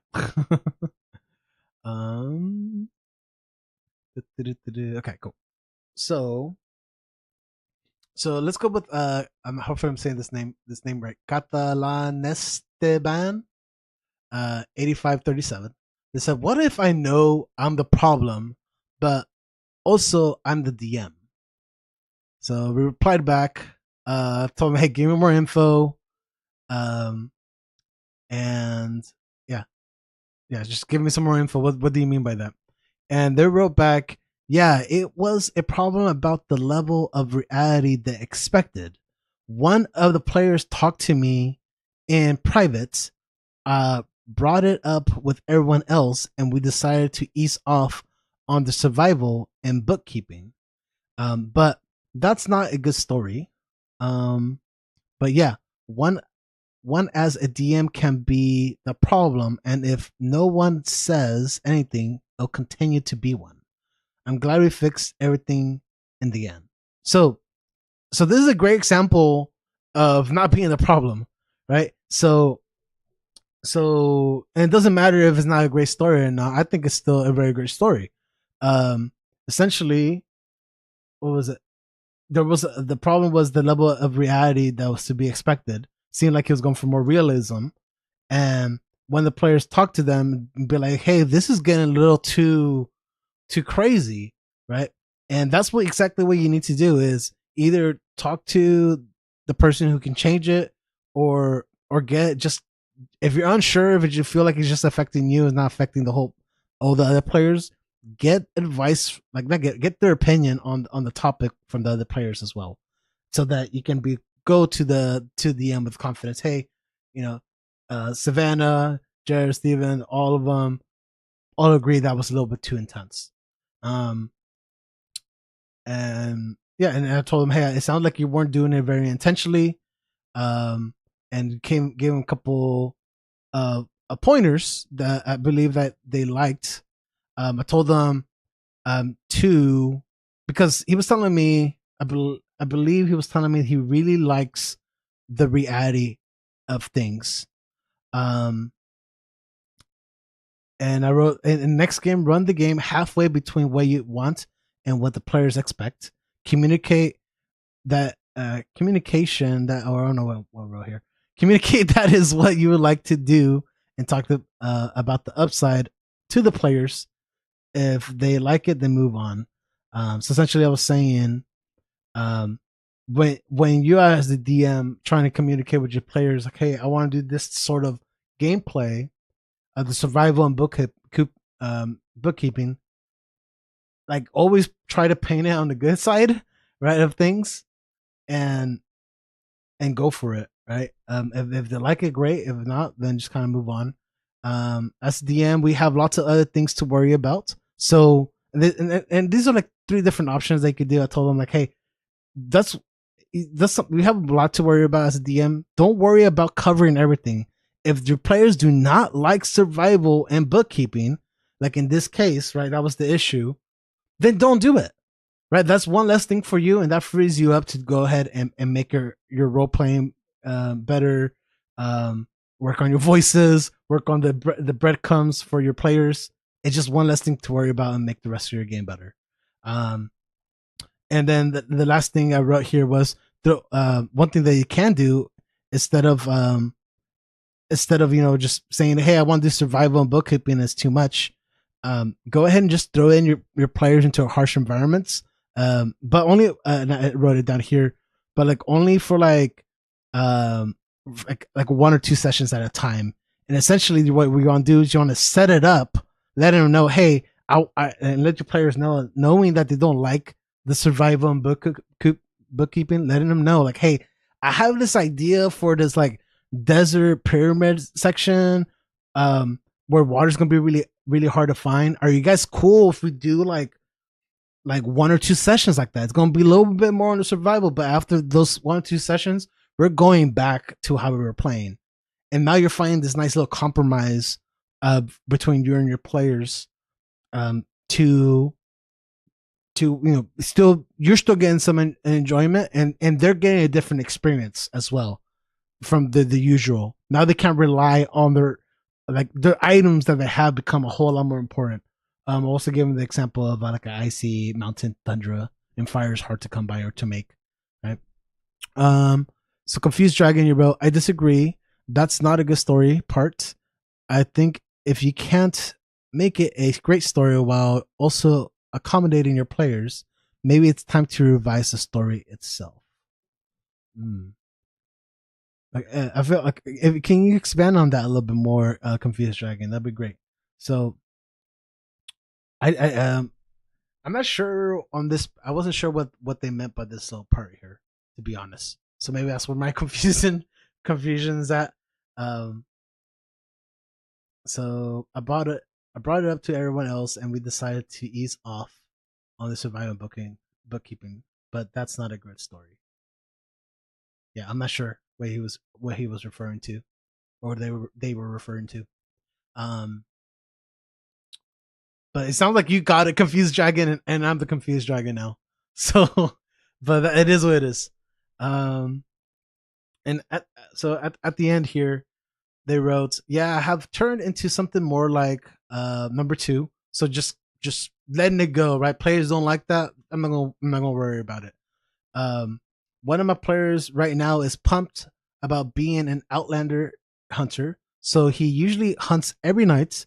Right now, I have a game I made from 0 that's intended to be half where it used to be, like you said, between what I and the players expect, and I forget what OFC stands for. Outside from something. Be straightforward on the intent of survival and bookkeeping the harsh environment said campaign is set in. Maybe when you make another horror story, I'll share some. Yeah, I was telling him, hey, I'm gonna read this for you, bro. So yeah. Let's see, he was gonna expand on it. Oh, so Confused Dragon, you wrote, well, remember D&D is all about imagination and enjoyment first. If you can't enjoy your own story when it accommodates the players, maybe the story is too reliant on one thing. Yeah, I can agree with that. Definitely can agree with that, right? You're so focused on having the idea that the story must go a certain way that the interaction with the players to that story is just not really there, that you might need to change it. So I can agree with that. Wretches Fairy said, depending on the group, to be honest, I kind of imagine it as a scale. Some players prefer beer and pretzels. Others prefer the Da Vinci Code. There we go. Yes, of course. Of course. It stands for, of course, OFC. Why isn't it just like OC? No, I've been learning some acronyms too, reading some of these. I've been like, okay, what's OOF again? And like OOG, outside. I can't remember now. I gotta look it up. I gotta read it. All the acronyms. That's cool. Cool. Don't ask me. Text lingo is strange. Yes, it is. Let's read another one over here. Let's go with Jacob 39822 Gaming. They say, my friend tried running his custom campaign with our normal group. So custom campaign in our normal group. First fight of the campaign, we fight a group of orcs that only target me, and once I was unconscious, they stabbed my body for an immediate death. We did not have any more sessions with his campaign, right? So replied back, like asked them, like, hey, he said, man, that sucks, right? It never sucks to just be your character be brutally killed to death, for sure. And I asked him some questions. Did he explain he would be taking a more deadly tactic type of combat, in their game? And they said yes and no, that the DM did not really say anything. So he was saying when him and the DM were rooming together, he would constantly tell me about parts he was writing, scraping, and asking for input, but he never mentioned that he would be using niche rules that no one in our group knew about, right? And I told him, yeah, it just sounds like the DM was the one who was at fault there, right? If the DM had communicate the idea ahead of time, like in any simple way, like, hey, these are my rules when it comes to combat, and how I'm gonna, once you're down, I'm gonna go straight for you, right? If the players were aware of that aspect, instead of kind of not hiding it, but instead of, I'm sure the DM wasn't trying to hide it and be like, haha, I got you, right? That would be a whole separate issue. But if they were just able to communicate that would have been fine. And then probably, instead of just being, 1 or 2 sessions with that person, they would have finished that campaign with them. Had another thought with it, but slipped my mind. I want to read what you guys are saying over here. So you wrote, Righteous Ferret, that is a very good point, Dragon. How do you go about planning a story that a player can interact with, but still provide structure? And I like that you guys are having this conversation. All right. So Confused Dragon, you say, I write a lot. So what I like to do is have a story that has multiple possible endings to account for an overarching choice. One of my Roblox RP stories has 2 endings, a good ending and a true ending, depending on whether or not you show mercy to the villains during the final battle. Confused Dragon, you're a boss, okay? you're a boss, all right? Awesome. So, Righteous, it makes sense, kind of like Mass Effect games, yeah, that have several different endings depending on the choices the players make. We're getting sidetracked over here, yeah. Back on task. No, this is good. Not even sidetracked. I don't think it was sidetracked at all. But awesome. And again, just kind of reading through some of these with you guys, and then later on, let me know if you guys want to watch, or let me know if you guys prefer watching one of these videos, short videos, and so we can kind of critique it ourselves. But I have some 2 shorts here about problem players. I've seen this one in the past, but I haven't seen this one. And then some longer videos here where they're like 12 minutes each. If you guys want to see that, let me know if you guys want to vote on which one you guys want to watch. But it's on, this one's about an example of a good player, and talks about a good player, and then bad player habits from Dungeon E. Okay. ATTA D&D videos. Is that this one? Is that the game changer? Oh no, come on, back. There you go. Brennan, you know what? I'm like are you talking about this one? What about you, Ferret? AITA D&D video. Should I look that up? I don't know who that. I'm assuming that's like a person. Otherwise, you're hitting me with the acronyms again, and I'm failing at it horribly. Ita. Okay. I think you know what Eta is. Yeah, I mean, I'm not even sure I'm pronouncing it correctly. I've been recently finding out the whole realm, the whole area of like RPG stories and this and that lately. So some of these are kind of long. So yeah, we can go through We can go through some of the, like a little bit of these. So Righteous, you said, I personally like using plot points myself. Basically, players can choose what they want to focus on, and then it expands, and depending on their actions, I can make new plot points from them. Yeah. Yeah, I feel like that's how I go about it as well. And then Sil, welcome to the chat here. You say, I often feel like I'm being a bad player when I do things to optimize my play or think outside of the box. I often try to make creative solutions to problems and get met with endless DM backlash for it. Okay. So, so Sil, if you don't mind, I would definitely would like to hear some more. So please in the chat, either write in the chat, tell me more about that, or click the link up here to join the backstage, and literally it'll be like a talk show. You'll be right there. It will take you to a page like this, and we can definitely chat about it some more if you like. If no, just make sure you have some headphones, or just no background noise and whatnot. Okay, but it's very interesting. Would like to chat some more about that. But let's see. What did you guys decide on? Do you want me to keep reading some of the comments? I probably will. I'll make sure to go through all of these at a certain point, or do you want to switch here for a second? Check out some of these videos.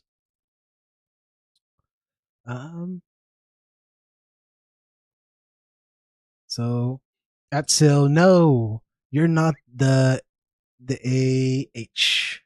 D&D is all about being creative. If someone gets mad at you for being creative, you're undermining their concept of D&D. And I would agree with that, but I feel like I don't know enough of the story from Sil to really say, what is going on with the DM. Why is the DM giving you some backlash? Like, are your ideas like, it's great to think outside of the box, and optimizing your character is not an issue, right? It shouldn't be. I feel like it shouldn't be an issue. Maybe there is some DMs out there who's like, please don't optimize your characters for this purpose. Maybe I want a really balanced game because you have a lot of new players or whatnot. But it depends on your outside idea. And maybe if you're trying to do things that your character is not able to do, like fly, like, oh, well, my character grows wings all of a sudden and flies. Like, and they're like, let's see, I'm trying to think of a class real quick, and they're just like a fighter, right? They're a fighter. Then maybe you should have picked like the draconic sorcerer, where like level 15, I think it's like 15 or 14. They used to, I think they took that out now, but or they limited it on D&D 1, but you can grow some wings and like fly around, right? So there is limits to what the game world, what's possible in the game world, right? And your DM ultimately decides on what that is. But if it's what you're asking is not possible in the game for some reason or other, then yeah, it's just not possible. And if they're backlashing at you, then that's bad, right? Maybe just it's gone for way too long that it's the rage is penting up inside and finally backlashing at you, which is no good for anybody. But please, Sil, if you can expand on that, that'd be great. But it sounds like you guys want to watch the Brendan Mulligan one. Focus on Sil first, then we can head to Brendan Mulligan. Oh, for sure. Well, here, we'll go ahead and we'll check this one out. So let me refresh this real quick. Here we go. Oh, Brennan, I need to show the screen. There we go. Okay, now for real. Here you go. Brennan, the problem player at every D&D table. Okay, now that we're done with whatever that was. Right? Just like Zathar, Demon Blade. I'm gonna draw my +5 Katana of Soul Reaping out of my... What do you mean I didn't talk to you about it? No, I ported it over from my last game. I played one-person D&D with myself. What are you talking about? Okay, I draw the Soul Blade, I attack everyone. What are their loots? No, not the instrument, the loot, plural. Fine, I'll tell a freaking story. I am a Gloomstalker, Ranger, Assassin, Rogue, Battlemaster Fighter, sick freaking build. I don't have any friends. I hate other people. I'm so alone. Brennan, you know? that's funny. Like all of that is just problematic there. I think the funniest bit is like, oh yeah, just imported it from my solo campaign. Yeah, I don't know. I heard stories of people actually doing that, and that's that's pretty ridiculous. So, we're cool. Let's see. Yeah, I'm just navigating the Streamlab right now, for sure. For sure. All right. But yeah, it sounds like you guys are kind of ready to call it a night. And usually, just so you know, I usually only stream about for 1 hour, so it's going a little bit longer than normal. So that's good. I'll hop on Backstage so I can hear Sil better. Oh, is his Sil on Backstage? Oh, my bad. Let's get you on there. My bad. Sil, can you hear me? I can hear you. Hey, my bad, bro. Can you hear me? Yes, I hear you. I didn't know you were on the Oh, no problem. the Backstage. Okay. I feel real awkward being on stream all of a sudden. Nah, don't worry about it. And then it's the exact same feeling I get as soon as I hit the go live button, right? So I'm so awkward that I put on, a fake freaking beard, and I got this going on. I'm just a performer. I've been playing I love music. the wizard stuff. Yeah, for sure. Appreciate it. I just a performer. I kind of get more in character. I feel play music from growing up a bunch. So yeah, But awesome. Thank you for joining me, and I have let's get you on here. A Confused Dragon.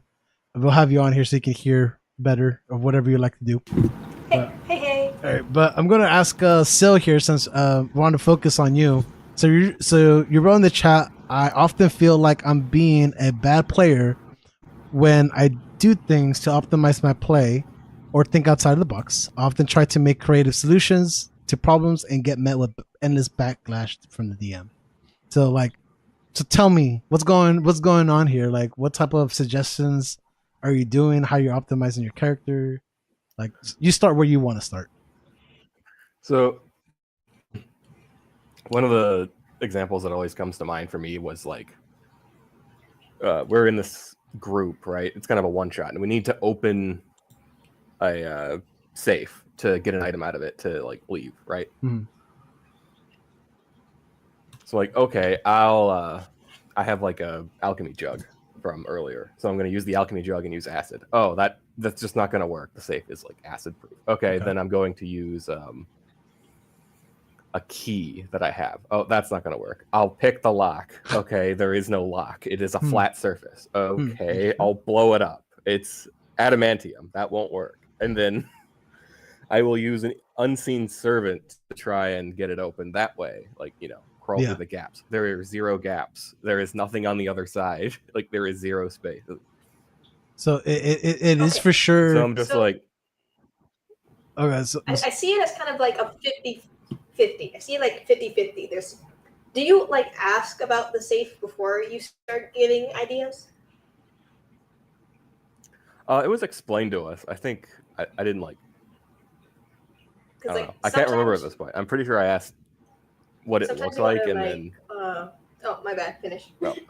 I was saying I'm pretty sure I asked generally what it looked like, and it was just this metal box of stuff that was embedded into a wall. So I'm trying to figure out various ways, but there just was no solution other than a very particular thing where it was a magic panel that the DM wanted to interact with. Yeah. So okay, so it's kind of 50-50 for me. You go. Okay. I guess what I want to know here is, when it comes to the safe, was it a big part of the plot point in any way, or was this just like you come to a room with the safe? Like, I guess, what were you guys doing? What were you guys doing in the game that led to this? I think I'm trying to remember what the object was. It was some sort of a key that was inside the safe. Like it was you need this object or you're not going to complete your quest. Okay. So for sure there's a way to get in there. And okay.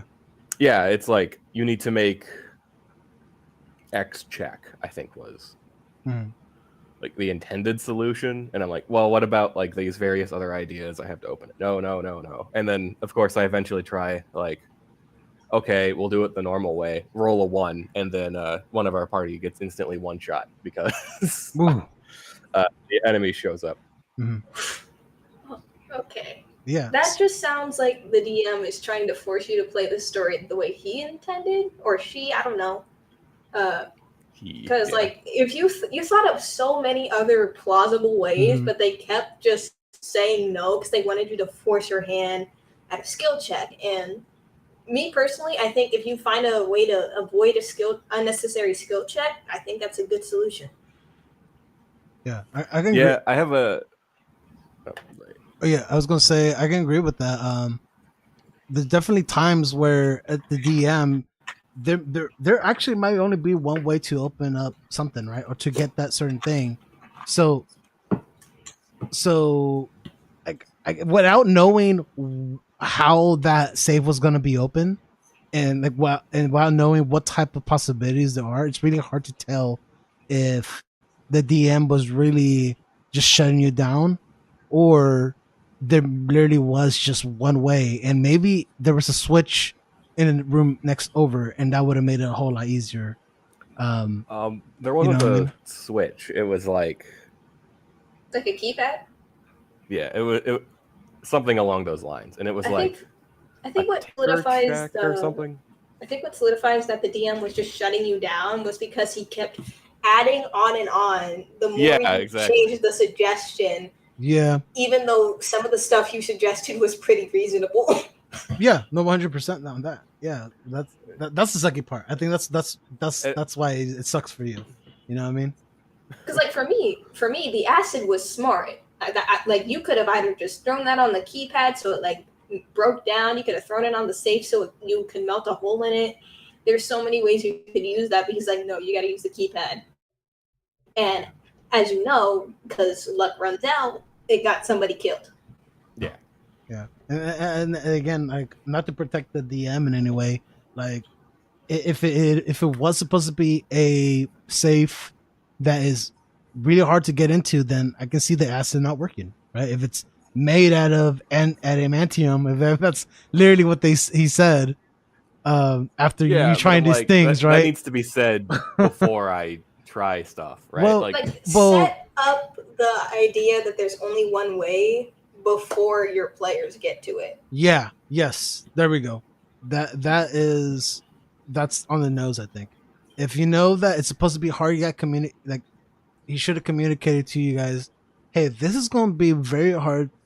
Like through role play, through NPCs, I heard that there was only one secret code that can open it. Now you're looking for a code, right? You're figuring out.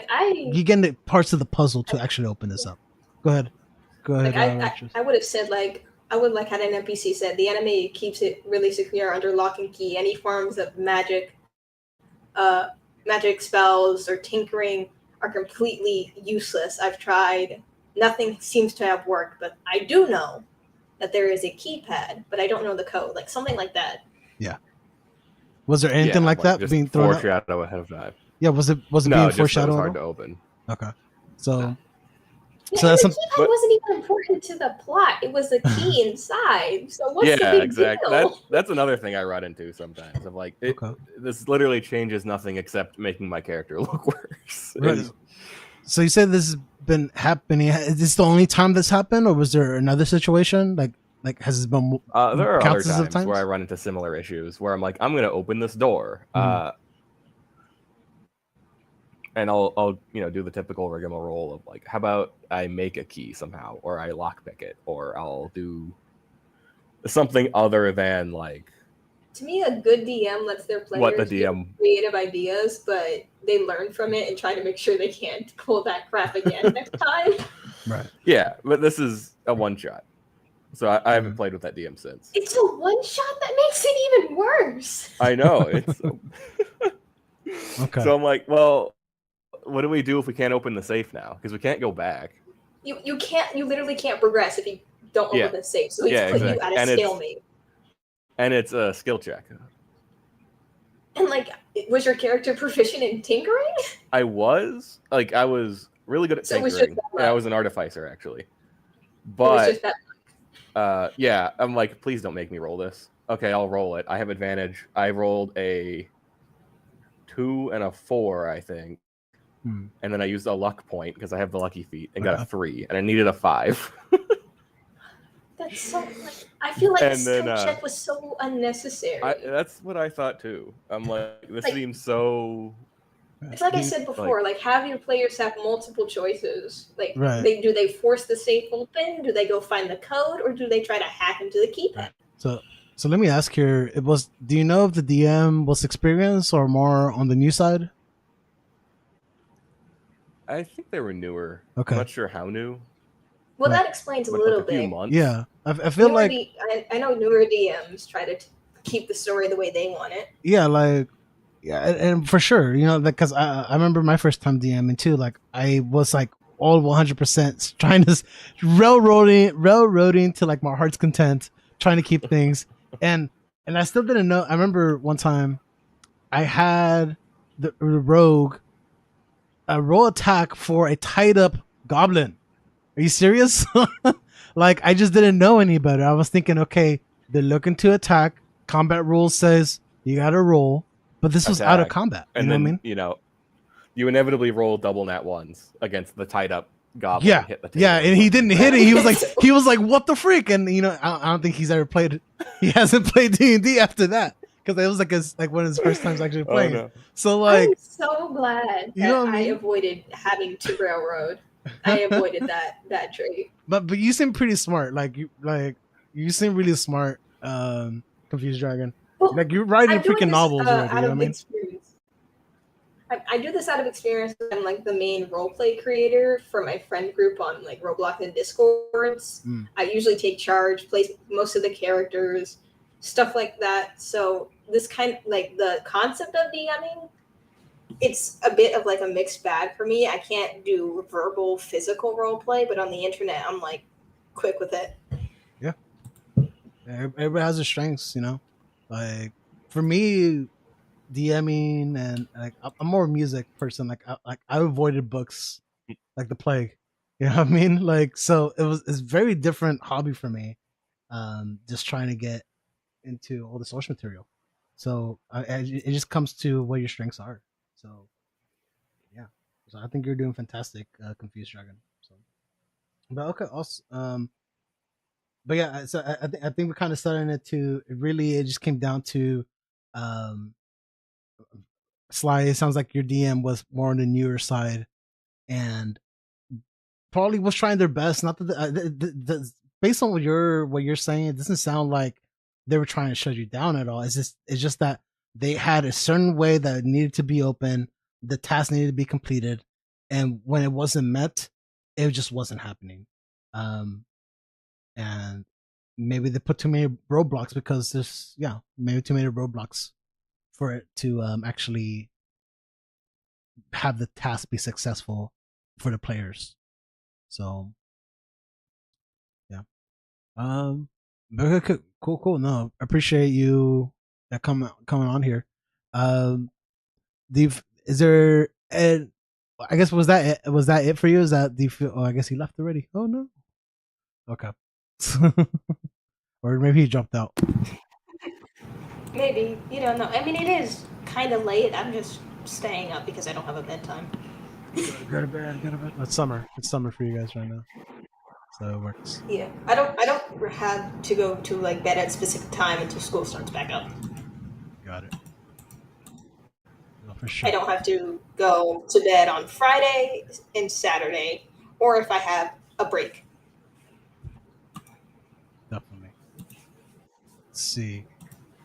Okay, well, I was gonna read some of those more of those comments that.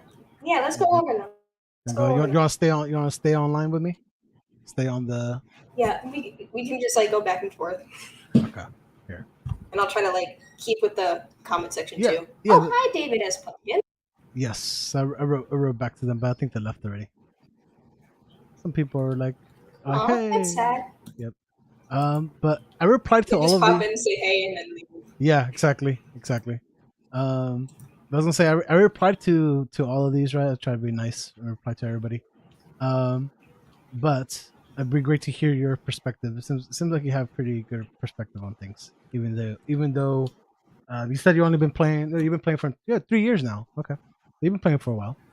So and I'm usually a player, so when it comes to like DMing, I try to look at from the perspective of an author. And when it comes to players, I usually try to look at it from the perspective of if I was playing.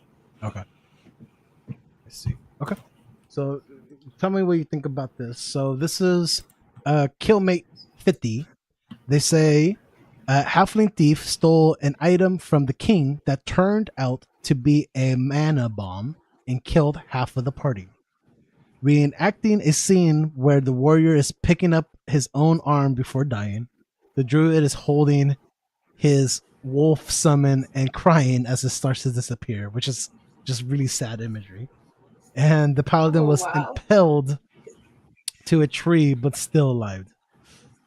And then it says the cleric had to watch all of this because she was off gathering a rare herb she saw a few feet away.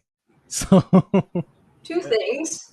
This is why you can't leave the rogue. This is why you can't leave the rogue alone. Mm-hmm. And second thing, they broke one of our golden rules. They didn't check to make sure it was safe. They didn't check. They didn't do it. No, for sure. So, and which is important, right? You got to make sure that you're checking things are right. But I asked them about it, like, sorry to hear that, because like I was in the military. Like that's exactly what it reminded me of, just like this scene of things are going horrible. I asked them who was playing the rogue, and was it done on purpose or accident? And they Killmate 50 replied with, he grabbed it because we found out he had a cursed item in his bag, which he also stole, and out of character had to keep rolling wisdom checks, so we the party didn't know he had a demonic amulet that said the item was worth more than anything he knew about. He was charmed into taking it, and yes, it was a bunch of friends from college that get together from D&D. So in the words of Steve Harvey, rule number 1 in the Black Manual is that you don't deal with no ghosts or no demons. I haven't heard him say that yet before. It was on his talk show where he kind of does what you do, calls people up so they can ask questions about their life and ask him for advice. Yeah. That's funny. Yeah, that's just a bad overall for this situation around Killmate. It just sounds like a bad situation where but you can't even really blame anyone, besides you can kind of blame the halfling rogue for like not playing it safe. Yeah. But at the same time, he didn't know it was a mana bomb. Yeah, didn't know it was a mana bomb, didn't know that the amulet was demonic. It was gonna force him to take things.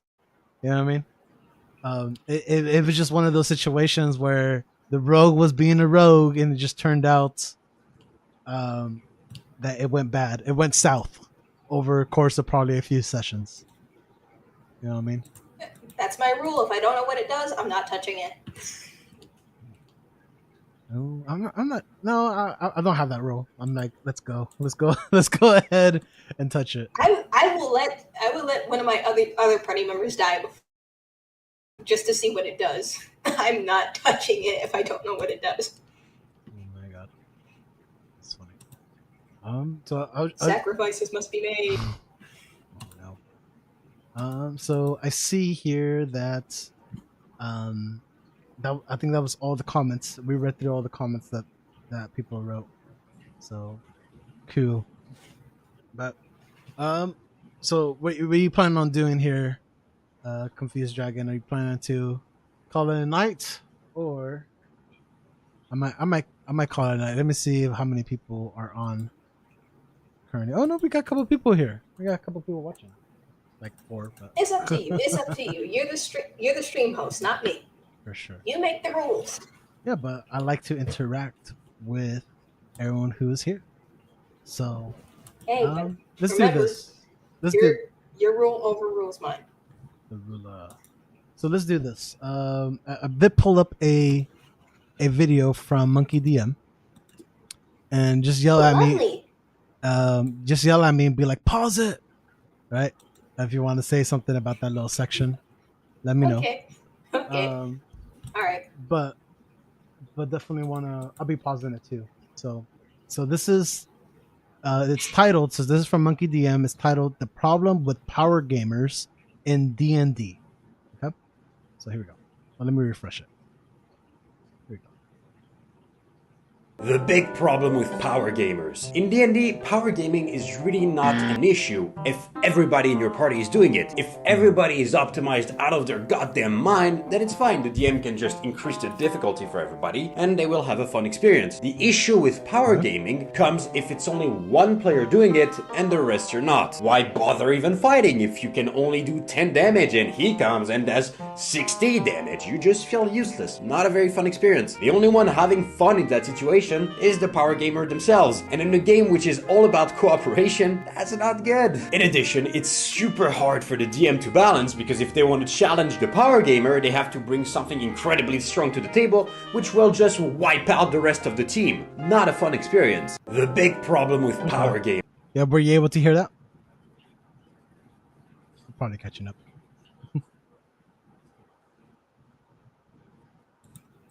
Okay, so my take on that is that, yeah, he's correct, that it's only really fair if everybody's doing it at the same time, because I'm going off an author statement here, but like, do you know what like a Mary Sue is?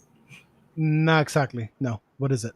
A Mary Sue is usually a term to define female characters. The male version is called a Gary Stew, but they're basically super overpowered, perfect characters who outstage everybody else and make them feel like they have no purpose. Yeah. So if like you have a power gamer there and they can like outclass you in basically everything, then they kind of start feeling like a Mary Sue because you're basically not needed in the party anymore because they can solo anything that comes their way. I think it's best to like check with everybody if they're okay with it, if you're going to like optimize your character. Right. And like as a DM, if you want to avoid it, maybe try to throw an enemy at the party that the optimization is not good against. Okay. Like, say you optimize your like charm and charisma, and then you throw an uncharmable enemy at the party. Everybody else can go ham on it without feeling worthless. No, definitely. Like, let me ask a question here. Question here was, I'm forgetting it here. Is there a difference between is there a difference between an optimized character and a power gaming character? Is there a difference? Let me double check what power gaming is. Because in Hi, resident optimizer. Yeah. Like. Okay. Power gaming. It says here, power gaming is the act of using an in-game mechanic, any external information, or a role-played concept to favor their own character in the story and give them an unfair or unrealistic advantage. So no, it's not the same. It's just like it's more like metagaming. Okay. So yeah. So I think that's what the difference lies for me. Then, if it's more on the metagaming side, literally taking all the information you can and probably researching the monster stats ahead of time, the magic. then yeah, I can see that being very problematic, and that should be avoided in all costs. But I was gonna say, if it was talking about if it was talking about just optimized characters, So I was just trying to say, if they're just talking about optimized characters, I don't see somebody optimizing their character to the point where they're that like the strongest character in the group, because there's always challenges that can be thrown at the group, especially if they're all the same level, right? They're only gonna have so much health. They're only gonna be so good at their saving throws, and at the end of the day, I think a DM can adjust to that easier than somebody who is literally doing everything in their power to go above and beyond to be the best in the group. Like for me, I don't like to optimize my characters because it makes me super good at one thing and nothing else. Yeah, I mean, it's like if my recent character is a warlock, so if I put all my stats into like charisma, I'm only going to be good at like charisma stuff and absolutely nothing else, and all my other proficiencies are going to be worthless. Yeah, it just depends, right? I think I go more in phases. In the beginning, I was really about optimizing. Now I'm like, I prefer character concepts a lot more than anything. Just like I made a bard Kenku that couldn't talk, but somehow, and I had him speak more in like known phrases, like seashore by the seashore, just like to communicate. And like I tried to use like catchphrases that you might hear from like TV shows, a little bit like immersive breaking, right? But like it got the message across of what I was trying to do, and then just try to pick the best, not the best spells, but the most helpful spells I could that felt was appropriate to help me speak. So I got like minor illusion and try to make that buff it up, so I can when I build my character. When I was building my warlock Loki, I first chose the spells I was going to use the most, and then I added on spells that would be like handy. Like there was this one spell that could just snap into existence a tiny hut for like 8 hours. Man, was that you said snap into existence? So like no ritual, right? You're just casting it. Hold on. Right, because tiny hut can be a ritual. Casting as well, right? Yeah, I think it was Leomund's tiny hut. Yeah, I think it was a ritual. Okay. Leomund's tiny hut. Sure. No, I know that I feel like that spell is a great spell. Would you consider that spell a little broken in any way in your experience, or what you've seen, or anything like that? I didn't get to use it, but like I would have used it like if we had to rest in dangerous territory. I would have snapped a dome to at least give us some protection. Yeah, it's a pretty. I think the place that most DMs fail when players use it is doesn't it creates a space, right? Can it be seen? It can't be seen from outside. So, or can it? No, it can, right? Now I gotta look up the spell. I'm just going on Forgotten Realms. Okay. That created a dome of forks around the caster that could be used as shelter. That could be Mun's tiny hut. It's 10 feet centered. Okay, so it's a hemispherical dome with a radius of 10 feet centered on the caster. Any creature within that range could completely fit inside the dome, up to a maximum of 9. Could freely pass through it along with all of their possessions. The dome was impenetrable to all other creatures, objects, or spell effects. So yeah, it was pretty broken. Yeah. Okay. I think the issue was people, they can't walk through the space, right? Enemies, they can't walk through the space. Yeah, enemies can't walk in and out, but your friends who are in the range of the dome can. But like, what I'm asking is not in and out, but what I mean is, say there's a big invisible object in the way, like they're gonna run into like something, correct? Hold on, is it invisible? Because they can't see it. You can only see it from the inside, if I remember correctly. I'm trying to read this and go through all this. It was opaque. Okay, so it's opaque and monochromatic from the outside, so you can see it on the outside, but it's transparent on the inside, so you can see what's around you from the inside, but they can't see you. Oh, they can't see it, so they know there's something there. There's a hut literally outside. Okay. So that's what I was trying to get but at. they don't know what. Okay. They don't know what, but you know what's out there. Yes. So I think that was the so that's right. Now I am remembering the issue with the spell. A lot of times DMs like make it like the enemies don't even see that there's a tiny hut in the middle of a dungeon. You know, really this should be like, come on, you should be a little suspicious. This should be suspicious, 100%. Just like what is this doing here? When did somebody move into my crib? Exactly. Like this should have at least like one or two people like, you know, out looking on lookout for if something's coming out of it, or try to destroy it. Right? I imagine if it was in the middle of a goblin dungeon, like they would try to like rip it apart for parts. Like, oh, I need this nail. I need some wood. Like, I need a door. I mean, Leomund's is like a dome of force, so I think they would get hit with a bunch of force if they tried. I mean, you get probably maybe get pushed back. It doesn't say anything about the hut itself doing damage. Well, Leomund is like the more broken version of Tiny Hut. Yeah. I'm looking at just Tiny Hut. Okay, for sure. Makes sense. Because like Tiny Hut is also a dome of force. Mm-hmm. Got it. I was gonna say, Confused Dragon. It seems like you're my co-host. You should be my co-host.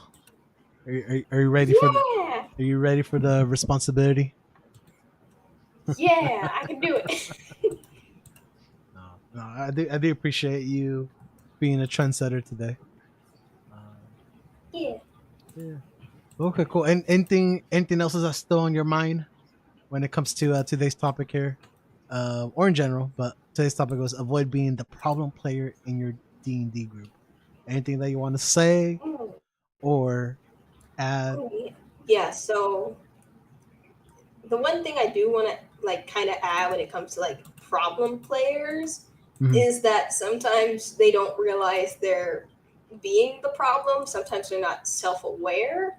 Yeah. So try to check to make sure that you like what you said, talk to your group about the issue. Try to see if they're like aware how the other group feels, and if they get defensive, they probably I want to get benefit of the doubt, but most likely they just are self-aware and just want to be a jerk. No.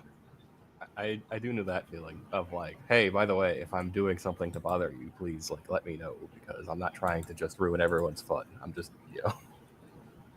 And like sometimes people can take it the wrong way, so don't be afraid to like explain yourself if you feel like you aren't the jerk in that situation, but don't try to like be completely oblivious, because if everybody else thinks you like, if there's a saying that goes, if everybody around you is a butthole, chances are you're the butthole. That's true, right? Because you're wondering, why is everybody so mad at me? You know? So, yeah. Yeah, I can see that for sure. But also, you know, there are times where it's like, no, those people are just rude. But true. Yeah, sometimes it's good to get an outside opinion too. Ask someone who isn't like really into D&D, who doesn't fully understand it, and if they think you're being the butt, then you might be the butt. Yep. Yeah. Just be the butt, guys. Awesome. But go ahead.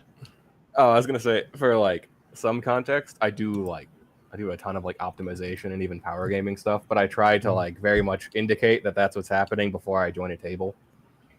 And I'm like, hey, by the way, if this bothers you, I can like play something else or not go or whatever. But like, just let me know if it does.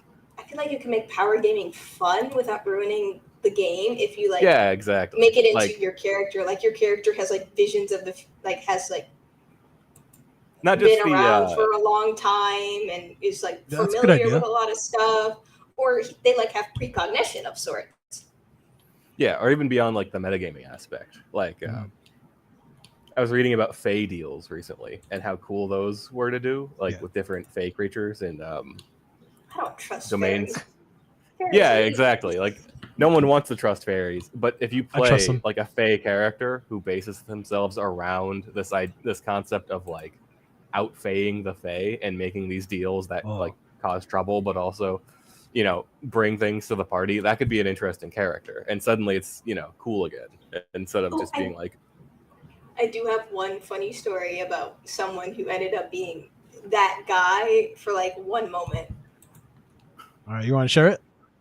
What's that? So last year we were playing this massive campaign where we were like helping these like giant whale frog creatures from this place called the Veil where nobody can die, and they want to stop unnecessary death. I think his name was Grok. So he sent us down to go stop a Kenku necromancer from like raiding a nearby kingdom with his army because it was going to cause a lot of unnecessary death. So we made our way through like the booby traps. We had some incidents, and one of those incidents was that I almost died, and our cleric did die and have to get reincarnated as a warforged. And the reason why was because one of our spellcasters casted Arms of Hagar when we were all clumped together fighting these skeletons, not realizing we would get hit as well. Yeah, I'm trying to remember what Arms of Hagar does. I haven't played Warlock too often. It's an Eldritch spell, I believe. Like Arms of Hagar. Here we go. So, but as we're looking this up for the spell, tendrils of dark energy erupt from you and batter all creatures within 10 feet of you. Each creature in that area must make a strength saving throw. On a failed save, the target takes 2d6 necrotic damage and can't take reactions until its next turn. On a successful save, the creature takes half damage but suffers no other effect. So me and the cleric got absolutely wiped out by this because our HP was low, our strength was low. So I ended up getting revived, but the cleric did end up taking damage that they died. They got so upset, but they got over it once they got reincarnated. So I'm glad it had a happy ending. But I did threaten that player that I would do the same thing to him. That's kind of the opposite of power gaming, isn't it? To like kill your party like that. He did. I don't think he understood what Arms of Hagar did completely. Oh, he just said, I hate that. Let me use the strong spell to kill the giant skeleton, and didn't read it all the way. Which that breaks rule number 2. You didn't prepare. You didn't read your spells. Right. That sucks. What level are you guys when this happened? Oh, I think we were like level 4. Oh, 4. Okay. Yeah. I was gonna say this is level 1 spell, so like unless like he upcasted it, a bunch. That just unfortunate that happened. Yeah, if you don't know what your spells do, before you take an action, take some time to like read over it and make sure you understand what's going on. Read your spells before you get to the table, ideally. Yep. If you forget what your spell does, you can take the time to read it over. Oh yeah. It's not going to hurt anyone. It's your turn. Or you're a warlock and you exist to Eldritch Blast, but I never got a hit with my Eldritch Blast, and I'm so upset about that. It's going back to what I was saying earlier, right? Prepare yourself. Winter is coming. Just like know your abilities. Prepare for the session. Don't kill your teammates. And you know what else? Goes with Rule 2? What else? Know what you can't do. Know what you can't do, so you don't end up looking stupid and getting yourself killed. Like if you have a low strength score, do not go up and try to punch the bugbear. People still do. Agreed. That reminds me of so Steven, he's supposed to work on this channel with me, but he's been busy. He had a barbarian. He gained a level in sorcerer. I think we were like level 5 at this point, so it was like, or level 6. So it was level 5 barbarian, level 1 sorcerer. And since he got this new ability, he was doing like fireball against the succubus that we ran into. And aren't succubus resistant to fire because they're demons? Probably. I don't remember. I don't know the stat block very well. But the thing is that he was better if he just raged and got close to the succubus versus trying to do fireball from like 30, 60 feet away. Like he just kept doing fireball after fireball, and he was the barbarian. So our warlock ended up dying. You gotta know what you're good at, and use the fireball spell to get you out of a bad situation, but know what you're good at. But like, or on retreating enemies, maybe, but weird combination of classes there. But Fireball is more of a spell. I think Fireball works better as a crowd control spell than anything else. but let me ask you guys: is it really a problem though if you're playing with somebody and they decide to just do the wrong spell or thing on purpose? Like, is it really like a horrible thing? That just feels like self-sabotage. Why would you do that to yourself? Yeah, so 100% self-sabotage. Yeah, but is it really like or they're like a game breaker? Doing it to sabotage the party. Like not to even sabotage the party, just because they rather do that than play the character how they're it's supposed to be played, right? So I can see it being a problem if you're playing this like serious campaign of tactics. Sorry, I might have interrupted. No, go ahead. No, I'm waiting to hear where you guys want to say on this. So I'm like, if you're playing a game where tactics are important and like some of the focus is on combat and how the combat is going to be difficult and like that's a major challenge in the game, and there are going to be times where you struggle in the fights just normally. Doing something like that where you're intentionally like sandbagging yourself to the point of being almost useless, you're not only endangering your own character, but you might engage in like total party wiping because you're just sitting in the back line when you're a front line, or you're running into the front lines when you're a back line or whatever. I 100% felt like that all the time. I'm like, what are you doing? In my head, I'm like, what in the world are you doing? I have played. If you want to try a new ability, how about you like test it on an easier encounter or just like on a random trade or something instead of sacking yourself? Yeah, just know. But go ahead. Keep going, man. I was in a game where they're talking about like self-sabotage and like doing things that just get the party in trouble for no reason. So we're going into like a kobold-infested mine, right? Pretty classic. And not only do we know these kobolds are, trapping the place, but they're like uber trapping the place. Like, and kobolds are smart. They're smart little buggers. And these are like smarter, better, faster kobolds. So we know to be on our guard, like, top marks. And I'm like, okay, first things first, I'm going to like make an unseen servant to trigger the traps. The first trap triggers kills the servant. Okay, I'll just make a new one. Or actually, I'll make that's smart. That's smart. Just have something that won't affect you do it for you. Or people get mad at me for that stuff too. But like, I made an earth elemental to like speed things along, right? Yeah. So I'm like, okay, the earth elemental will just move ahead. And before the earth elemental can just soak some hits or get in the way or whatever, we have a rogue and a monk, I think. Oh no, not this combo. And no, they're two different people. And they both use their action to dash, bonus action to dash down different hallways. No, they broke the #1 rule of dungeoneering. Not only that, but they hit every trap on the way and nearly die doing this like 120 foot to 90 foot dash that they do. And then all the enemies trigger at once. Oh no. Because they went down all the halls at the same time. Yes. Rule #1 of the Infatuate's handbook is that never. This sounds like one of my games, to be honest. It sounds like one of my games. What are you doing? That's on them. You play stupid games, win stupid prizes. They were doing the most logical thing when there's two halls. Run through them at the same time. That's the most logical thing. I think the smart thing you could have done, like you had the earth elemental on one, right? Yeah. You could have like made another unseen servant go down the other and stay put. And if both of them did, if like the earth elemental came back more injured and the unseen servant didn't come back, you would know they were both like booby trapped. Or we could just go one at a time. Either way, I did the earth elemental because it's tanky and it's like the best one. It would be tankier and it would be faster than me sitting around for 20 minutes patrol casting unseen servants. But and earth elementals are like the best one. Team Earth. They're cool. I can appreciate all the elementals, honestly. I like water ones because they can like engulf people. Imagine you're trying to fight water elemental and you punch it, but your hand gets stuck and then it drowns you in its own body.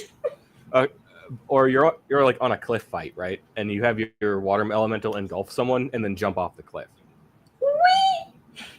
I did that with some like constrictor snakes at one point, and that was fun. Won't the water? I don't think the water would even cushion their fall because once it goes splat. Yeah. Because like if you hit water at a certain height, it's gonna feel like concrete and it's gonna hurt. Mm-hmm. That should remind me of the moment from I'm not sure if you guys watched campaign 1 of Critical Role, but it was like literally the beach episode. It was like episode like in the 90s or in the 80s, but like Keyleth just jumps off the cliff, freaking takes freaking hella damage from jumping off a cliff and hits the water. But hey, I was gonna ask you, Sil. There's a question I thought about a little earlier. I know you're saying you're more of an optimized game player. Are you open to just like playing more of a concept character versus just trying to optimize characters every single time? I'm pretty open to more conceptual characters, or what I'll typically do if the table is a little fresher and they don't want something completely overbearing, or I'll just do this because I like it, is I'll play optimized support characters. So I'm going to be casting like Bless in the back line and like focusing on keeping everyone up, alive, and doing things from the shadows, as it were, as to like make my party better instead of just like, I'm going to blow up these goblins myself, because I understand that gets old fast. No, 100%. I didn't fall down the stairs this time. that really reminds me of do you guys know who Trent Monk is? No? I haven't. Okay. Do you know so? Yeah, I probably do. I've interacted with him quite a bit. Okay. So that reminds me of a story. He made a video. My words are coming out. But Confused Dragon, since you don't know him, essentially he's an optimizer. He likes Wizard a lot. And he was telling a story about how he had a he was going to join a party. They said they didn't really need any DPS, and they thought the wizards were only for damage, right? So he decided to take all these helpful spells, and even though they gave him a lot of like shit, for him picking like an enhanced ability and didn't take fireball and all of this and that, I bet they didn't give him a lot of crap once he carried them to victory. No, they still gave him crap. They still gave him a lot of crap, but they didn't really realize that it was him that was buffing up the characters to actually get him through the campaign. Essentially, the story. That's a short version of the story. It's really funny. This is coming from someone who does like competitive games on occasion, like Pokemon Showdown. If someone is using an unconventional build or strategy, run. Run? Run for the hills, because they know what they're doing and it's going to hurt. Yeah, okay. Gotcha. I wasn't sure what you meant by that. Know the video you're talking about, and that's like where I started with D&D. For sure.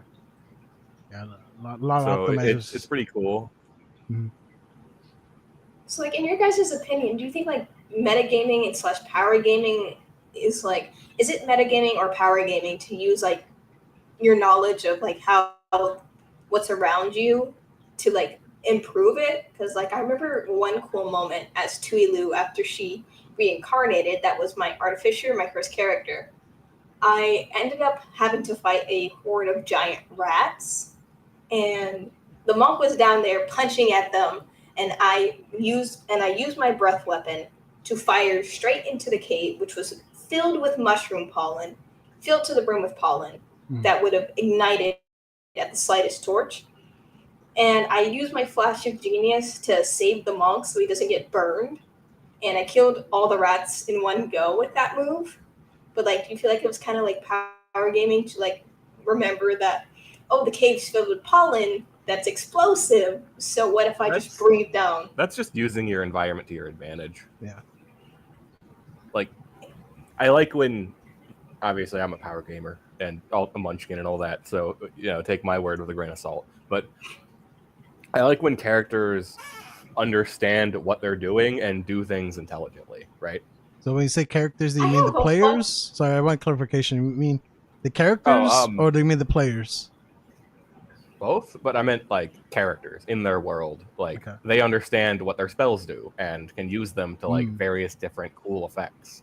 I have a bunch of fun stories about Tuilu. The other long story I have was I somehow miraculously convinced an undead creature, persuaded an undead creature, a will-o-wisp, to not attack us. Okay. To lower the fight from 3 wisps to 2. So what, the other one just stood there as their friends just got beat up? No, so I had like a very high charisma score, and one of my proficiencies was persuasion. So when I did my digital roll, it ended up adding up to 24. And one of the wisps had like a certain religion, and he was like, yeah, the dude I follow would not let me do this. He would not allow this, and then he disappeared. I see. We beat up the other 2 wisps. The wisp beat up the other 2 wisps. The one I convinced to leave disappeared. I tried it again with the other 2, but I wasn't as lucky. So the party had to like take them out, which was really sad because like they're just little ghosts, man. They needed help. Little spurs. Go ahead. One of my favorite stories is we're playing Curse of Strahd. Oh, Curse of Strahd! I've always wanted to play. And we're super early, and I've actually not done a full campaign of Curse of Strahd. It died out, but we find a carriage with 2 black horses, right? Well, that's a bad sign. And I'm like, well, I'm playing a pirate, and I want this carriage. That's a really cool looking carriage. Was it like a rogue build? No, it was a Blade Singer pirate, I think. Was it? Whatever. Back to the story. Yeah. But I'm playing Mark of Handling. Mark of Handling? I think I was a warlock at the time. Yeah. Okay. Which is like an Eberron race. Anyway. Oh, okay. Got it. Yep. So what happened with the carriage and the black horses? I'm like, oh, can I cast like speak with animals, and I'm going to talk with the horses, and they refuse to give any leeway whatsoever. Like, well, sorry. And I cast charm animal, and I just basically mind control the horses to like drive me where I want to go, and we stole the carriage. Okay, you couldn't like. Hey, if they won't do it willingly, you got to do it by force. Yeah, exactly. I was gonna say, like you should just they attach the horses from the carriage, but then you would be left with the carriage from the horses. So yeah, I think that was. And it's kind of hard to carry a carriage unless you're Goliath. Yeah, thought about it after I thought of that. No, I was gonna say, I'm about to do. That's why we take. Oh, I was gonna say I'm about to do a game, Curse of Strahd game. I'm looking to make it into a DM like series, essentially, like break down each section and like actually have some buddies of mine run the game, so show footage of it. So yeah, I'm going to be doing that here. That's my next thing I'm working on right now. Ooh, that might be something I can make fan art of. I love to draw stuff like this. Yeah, I mean, if you're up for it, I'll definitely give you credit. I'm not sure if I can. But me being a little weeb, it's gonna look very anime. Hey, that would be cool. But like, I'm not doing a campaign. This is going to be super simple. Essentially, covering. Say, I'm not sure if you heard anything about the campaign, but say like the town of Barovia, which everybody kind of knows. There's a town, and then like cover what's in there, and then the next video will show the players playing that section of the campaign. So I'll be going back and forth, really trying to break it down for people, because I don't see anything like that. I just see a lot of people. I forget the name of the channel, but literally, it was like a 2-hour video, and it was just the person reading the book, like the campaign book, and putting pictures to it. But it was really weird to see that. It looks like she had to get going or something. Oh. But Yeah. I think I'm not sure if I asked you. I'm thinking of wrapping up here pretty quickly. Still, well, not quickly, but soonish.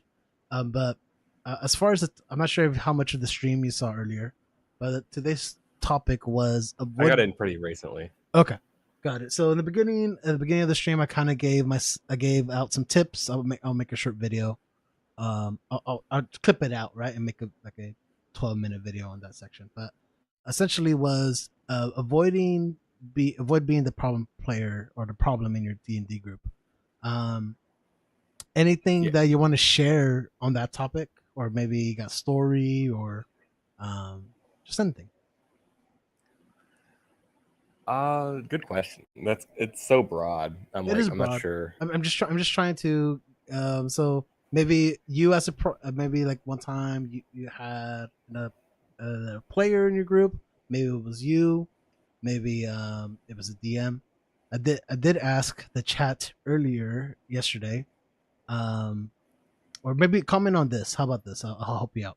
So yesterday, I made a post and I asked, "Hey, are you the problem in your D&D group?" And 31 out of 200 votes, 31 people said, "Yep, I am the problem in my group." 13% was the DM is a problem, and surprisingly, 56% of people said the other party member is the problem. So, care to comment on that, or maybe even why do you think so many people voted that somebody else? Like, so over 100 votes said that somebody else in the. I think we got into that a little bit earlier, where it's like there are certain ways of play that are just super. What's the word? Like they don't fit well together, right? Like the person who takes a single level of sorcerer on barbarian to use firebolt mid-fight isn't going to mesh well with like someone playing a god wizard build where they're like doing everything in their power to make fights as smooth as possible, right? Yeah. Or I think especially for like support characters, because they're like expecting you to do the barbarian thing, however effective that is, and then like you don't even do that, you just sit there and shoot some firebolts. It's like, oh no. As someone who plays support, where if someone starts doing something like just wacky like that, we're like, oh, I have like 8 decks, but I'm gonna use a longbow right now, even though I'm in melee. It's It makes no sense. Yeah, it's like, why? Or I was in another game. We're fighting a Yeti and some wolves, right? Mm-hmm. The Yeti is on like 3 HP. And some wolves jumped at us. And we have some wolves on us, but the fighter's fighting the Yeti. I've shot the Yeti because I'm playing like a warlock again. Mm-hmm. And it's on, 3 HP. And I'm like, please kill the Yeti. And he instead uses his action to dash away from the Yeti towards the wolves and then sits in the middle of the wolves and ends his turn. So he took an op attack from the Yeti and then just dove into a pile of wolves. Yeah. Leaving the Yeti alive. Yeah. And I'm like, why? I don't understand. But do you feel like that type of behavior is enough to say, you know what, this person is the problem? I think if it's persistent, yes. Okay. And it's not what the rest of your table is doing. Mm-hmm. No, I think I agree on that. Because if the rest of your table is like, because if everyone's wacky, then no harm, no foul. Everyone's having a good time. But if everyone else is like, I want to have a tactical fight where we fight, big threats and like we're in constant mortal danger, but we're like good at our job. And then one guy is just like, I dive off a cliff belly first into the enemy. It's like, okay. Is it okay if that character, that person, is always like that then? Because I had somebody that before that was just like that. Just always, didn't matter what it was, he was going to do something silly as hell. Yeah, if it's like, okay, yeah, we know you're going to do that, fine. Like, and the DM adjusts for them being that way. Like, because it takes table buy-in. But I'm playing a lot of one-shots, so I'm like, oh, I have like a competent party of adventurers with me, and then like one or two of them just decides that today is the day they would really like to die. They're like, nope. I'm like, well, it's you only live once. One shot, YOLO. Yeah, YOLO, and they like dive into the centaur mummy with their arms open, ready to accept their curse or something. And I'm like, oh. Take the pack deal with the mummy.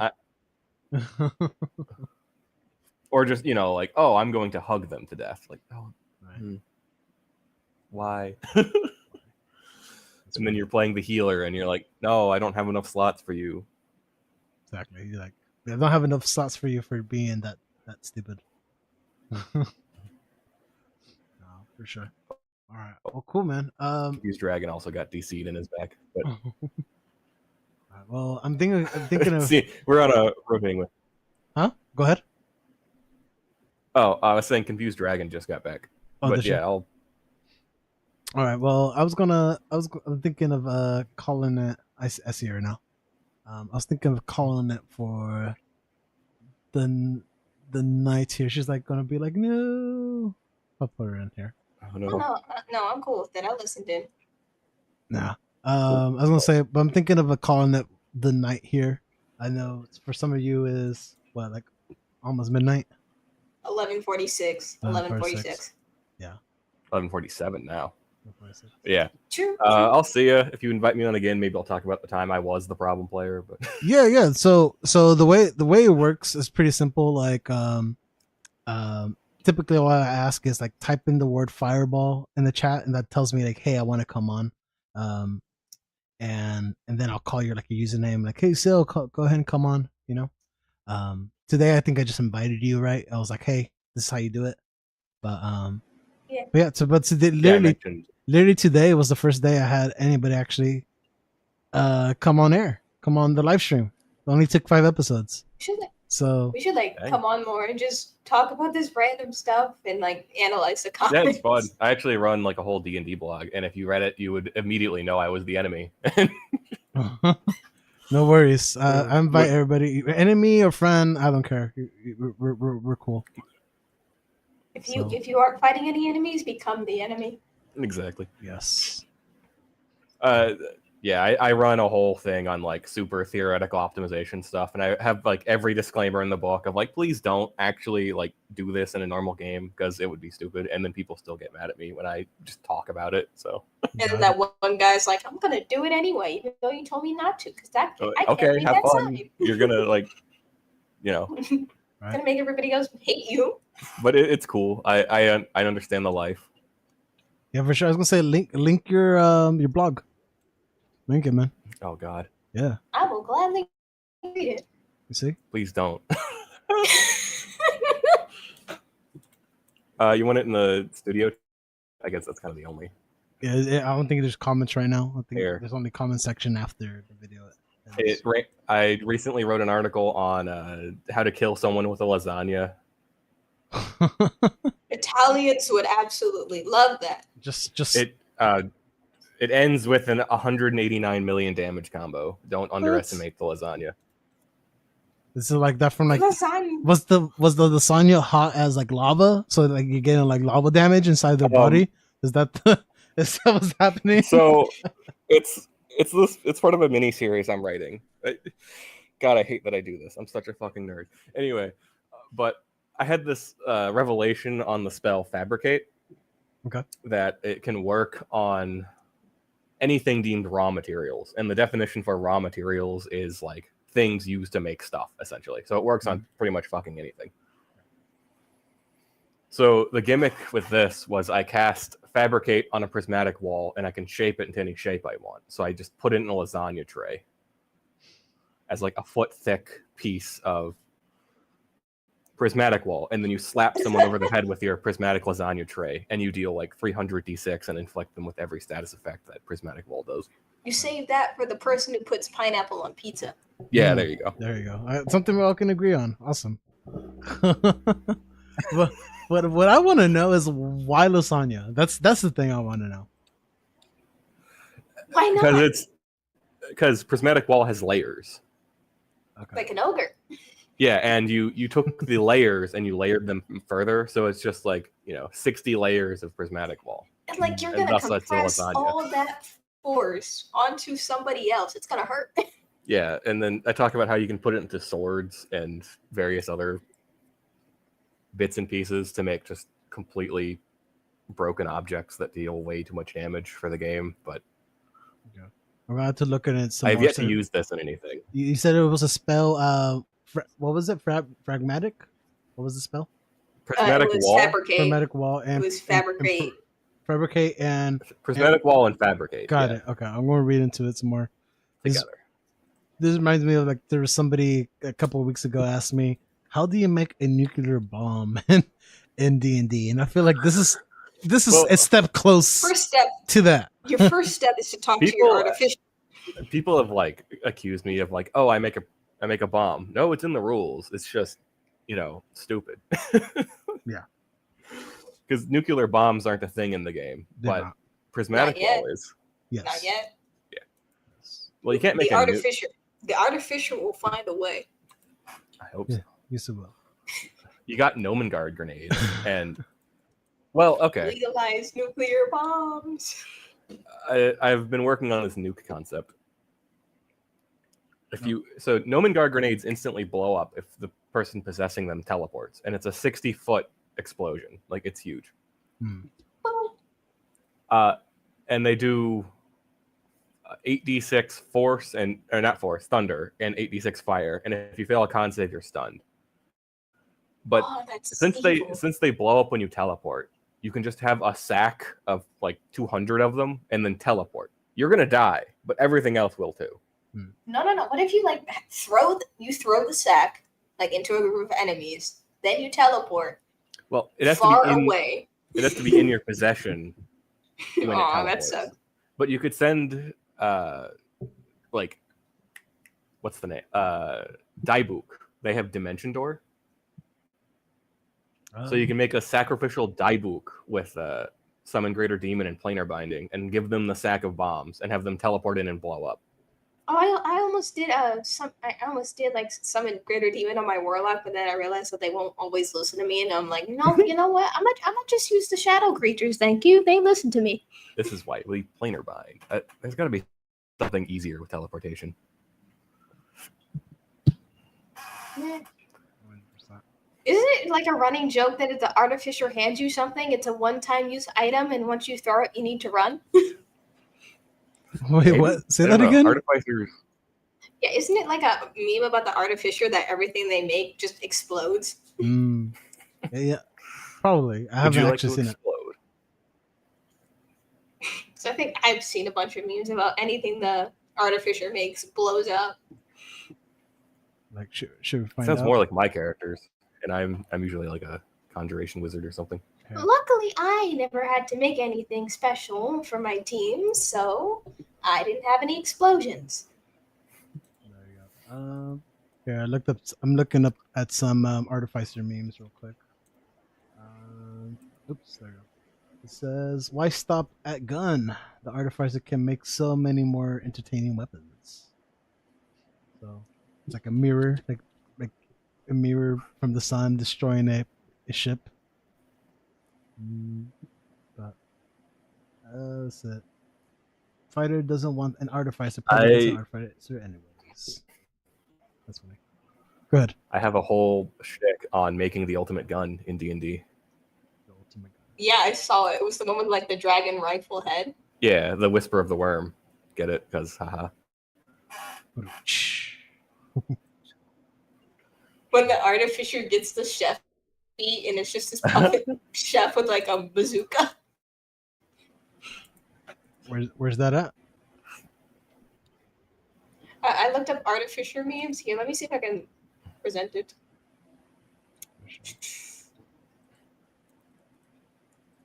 Here it is. I don't know. Like, I could send you the one with the gun if you want.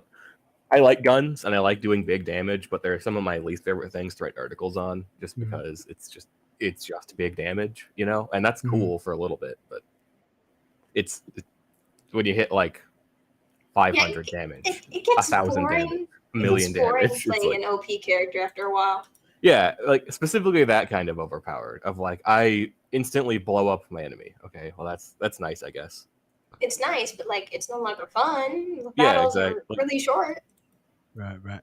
And then what's the enemy going to do to stop you other than just I nuke you back? Now Right. you're dead. Sure. What's stuff like Go ahead. using prestidigitation to make trinkets and then like knowing all the trinket tables, so I can be like, oh, but one of the trinkets is water from the Feywild in a bottle, so I can make water. Haha, screw you, desert. I remember building my Changeling Warlock to be just about stuff relating to Fey and relating to the dead because of his backstory. I based it off of actual Changeling lore. So he was taken in by a noble family after replacing the young that his Changeling kind kidnapped to, like, you know, join the Fae. And he grew really close with his brother. His brother was accused of a crime he didn't commit and got executed for it. And now he's like haunted by the event and wants to find out who actually killed that guy so he can avenge his brother's name. And he made a contract with the Archfey. Oh no, not the Archfey. Yeah. So it's just all stuff. He even speaks Sylvan, so I'm slowly beginning to love Fae stuff more and more. Like the more I look into them, and like actual Changeling lore is messed up though. So the Chainlings? Yeah, like the actual lore of Changelings is like super messed up because it was a way to like ignore like neurodivergency in children. They basically like if a children. Oh, you mean that? Like okay. Yeah, if a child suddenly changed overnight, they were probably replaced by a changeling, and they would do like super messed up things. The tamest one I saw that isn't like super traumatic. It is still sad. There was this little girl, and her mother insisted that she was a changeling, and the quote unquote like doctor told her to leave her daughter out in the rain for a week, and the changeling would eventually leave, and they would return her real daughter, and she ended up dying of hypothermia. Sounds bad. I think I have heard things like that too from the Chainlings. I have to read up on it. But guys, I'm thinking calling it here tonight. So all right. Yeah, I really do appreciate you guys coming on here. And totally happy to have you guys on here whenever you guys want. Pretty much, been great conversation with both of you. So yeah, please still share your blog link in the chat or in the comment section whenever it's possible. It's in the chat. In the chat, okay. I didn't see it pop up on my side, so I'm also been seeing it's that. in private, so. Okay. Oh, I guess I'll put it in comments. Okay. Yeah, I'll see what's up, and also see on my stream over here on my side. Okay, after do it in the comments or something. Let me try and copy and paste it. Yeah. No, we can't. Let's see. What's the name here? I'll top it up. What's the name of the blog? Boot Brew blog. Yeah, it's Boot Brew blogs. Boot Brew like homebrew. So yeah. Boot Brew like beer. Okay, blog.com. WordPress.com. WordPress. WordPress.com. Boot Brew blog. Bootbrew.wordpress.com. .word. Messed it up. WordPress.com. Yeah. So, boot. Or you could just look it up. I think you can find it. Blog.word.com. I'll look it up. It is this. Take your time. We're getting on here, so it's on here. So, if anyone enjoyed Sill's commentary and what he's been talking about, because I think you've been adding some great things. You've been saying some great things. I hope so. You can check. No, you have. You definitely have. Check out his blog. I'm very excited for next stream. I've hung out in optimization circles and the likes where it's like, we talk about optimizing D&D, right? Right. And I'm like, some of my earlier stuff, just Hey, don't rub be people the fighting wrong with way, despite it Yep. like being the optimization stuff. Mm-hmm. So fight while I'm on stream. like there's this one trick about cannons and how Acquisitions Incorporated has a miniature cannon that actually fires, and reading it raw enough, you can get it to where, well, cannons deal this damage, and it's a cannon that actually shoots, so we can use the cannon as actual siege equipment. Mm-hmm. And we can cast Prestidigitation to fire a cannon if we have enough servants. And people were so mad at me, like in various optimization places, even of like You took lessons from Alexander the Great right there. Like, oh, you know, that would like, and I'm like, well, guys, it's just a cannon. Like, if you actually look into how much damage that is for the number of actions it takes to fire and so on, it's not all that much. That's kind of disappointing. It does 8d10 if it hits, of like just straight up bludgeoning, but it takes 3 actions and it's not magical, and there's no possible way to make it magical. Aim it, and yeah, then you exactly. Fire.